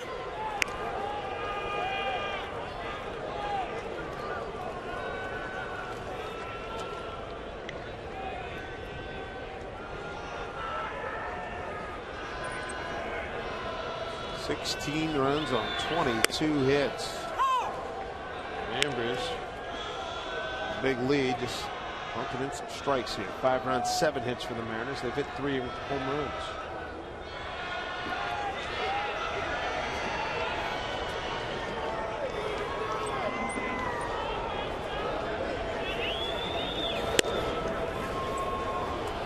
Oh, 2 strikes.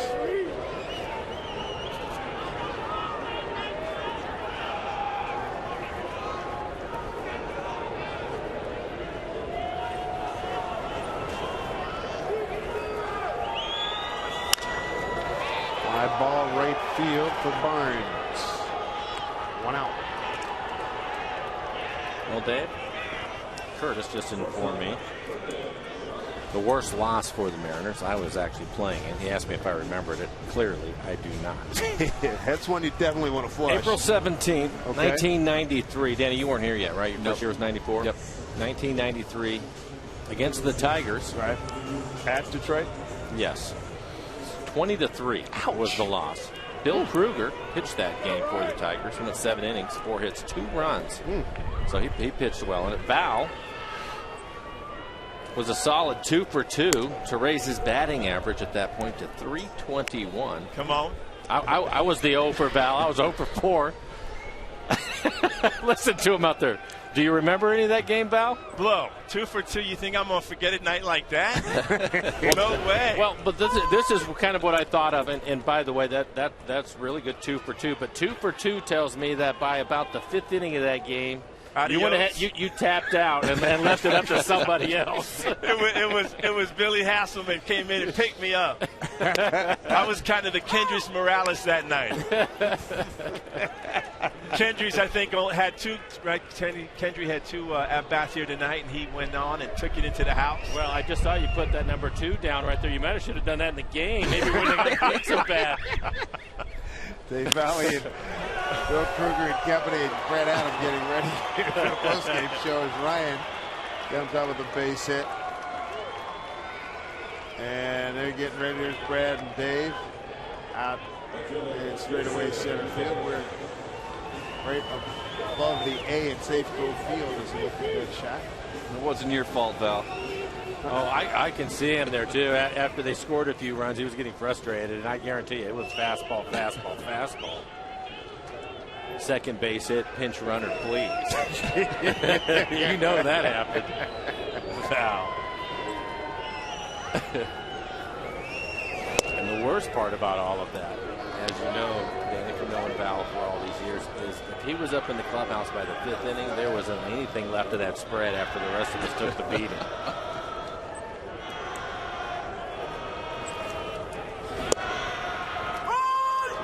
Bay having a good night, having come in the 4th inning. Actually came in the 5th inning as a pinch hit. Infield hit and then homered in the 7th. Next strike. April 17th in Detroit. Chances are really good that weather wasn't very good that night either. No.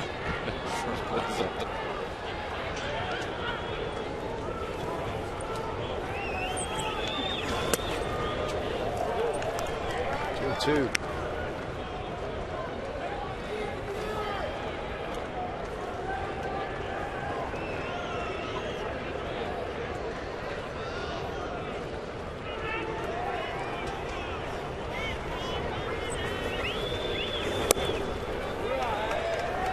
Work away and missed. Full count to Bay. That was a good chance. It was in the 30s. Yeah.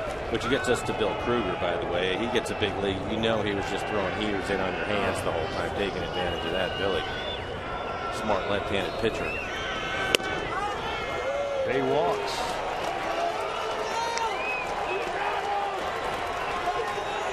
Two on now. 1 out. He's got Michael Saunders. An RBI tonight on the sacrifice fly. He's got a base hit as well. 1 for 3.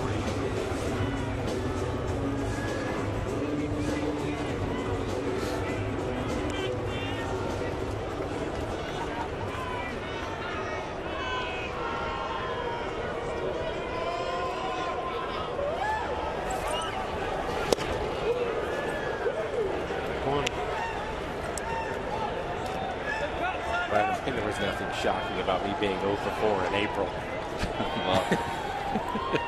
That was always a rough month. What was your best month? June, July? July, August. July, August.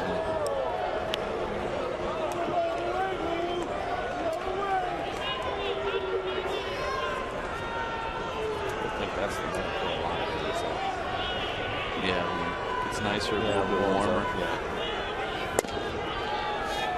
2 strikes to Saunders.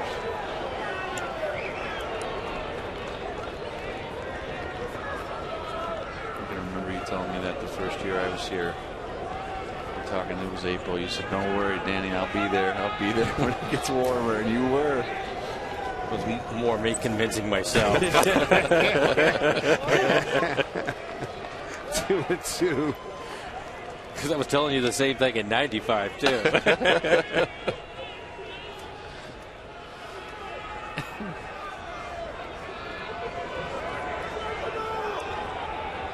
2 and 2 with 2 on here in the bottom of the 9th. 16-5 Houston.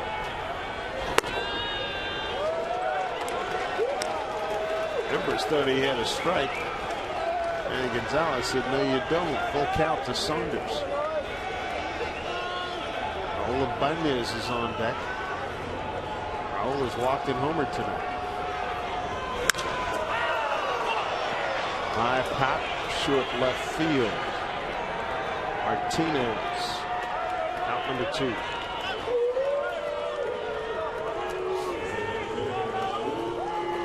There's Raul's third plate appearance. He's behind 0-2 in the 8th inning, leading off, and then homered to right field.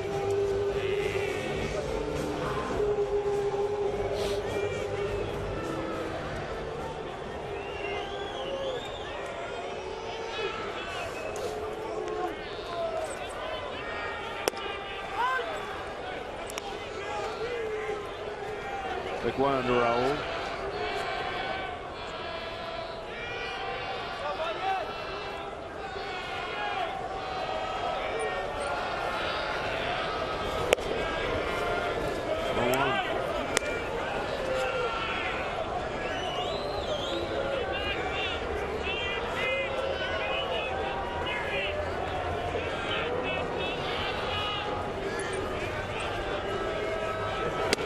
Inside to Raul. 2 balls, 1 strike. Series wraps up tomorrow. 7:10 start time. Blake Bevan and Brad Peacock. Felix throws on Thursday against Texas. Strike 2. And Felix will be opposed. Scheduled right now is Matt Harrison. Friday is Sashi Iwakuma against Yu Darvish. Saturday, Joe Saunders and Alexei Ogando and Brandon Maurer. On Sunday against Nick Tepich. Oh, slices one into left field. And Ryan will come around to score. 16-6. So how about Raul picking up a couple RBIs tonight? Yeah. Hit the ball hard, too. Home run, and now that's solid base hit. You were wondering, largest victory for the Mariners came in 1994, which, Danny, you were a part of. We were in the Kingdom. We beat Texas 19-2. Oof. Yeah. Danny was 1 for 5 in that game. A young Dan Wilson at that point. The 5 at-bats tells you I stuck that one out. Like I said, the young Dan Wilson. Michael Morris, the hitter. Curtis tells me that Jay was 4 for 4 and went ahead and took it on him a little bit early that day.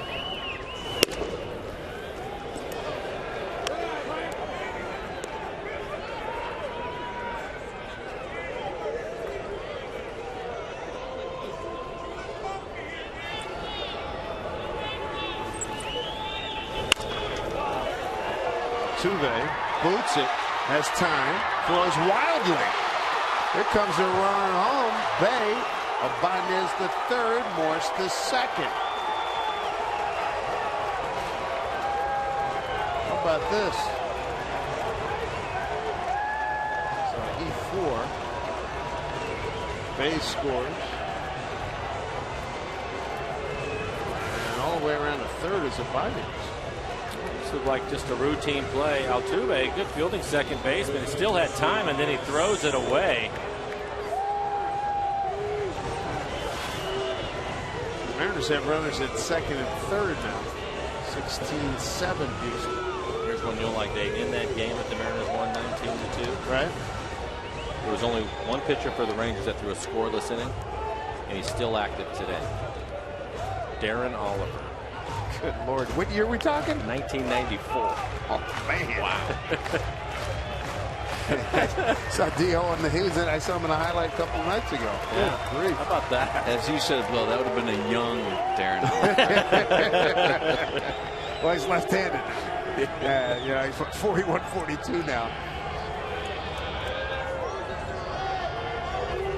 2 outs, 2 on for Smoke. Smoke tonight 0 for 3 with a walk.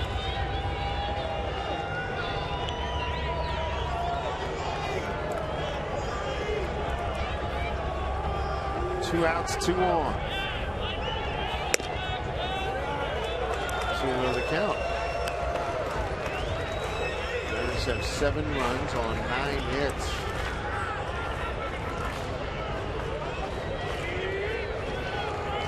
Still 80 at home. 16-7. Bounced foul. 2-1.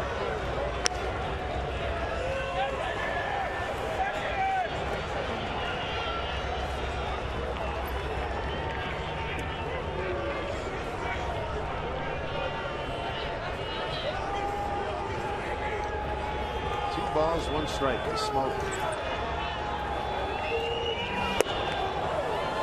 2-2.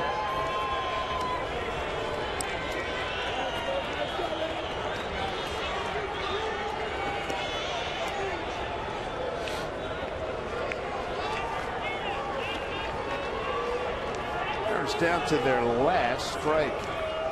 2-2, 2 outs and 2 on.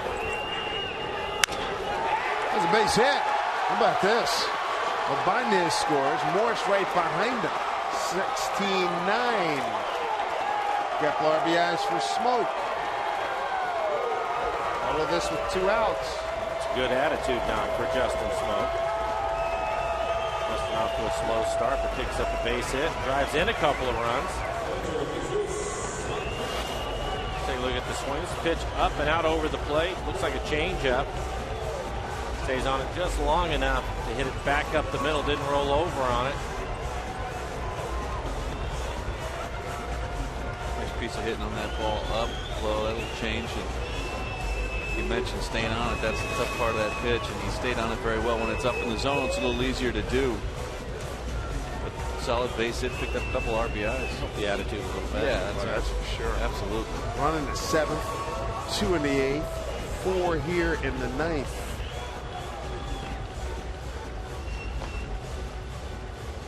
Reiner Cruz, we saw Cruz last night. Good arm.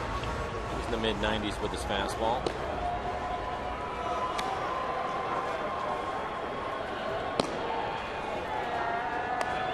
Montero is the 8th man to the plate here in the 9th inning. It's a strike. The Mariners have scored 3 runs now here in the 9th inning with 2 outs.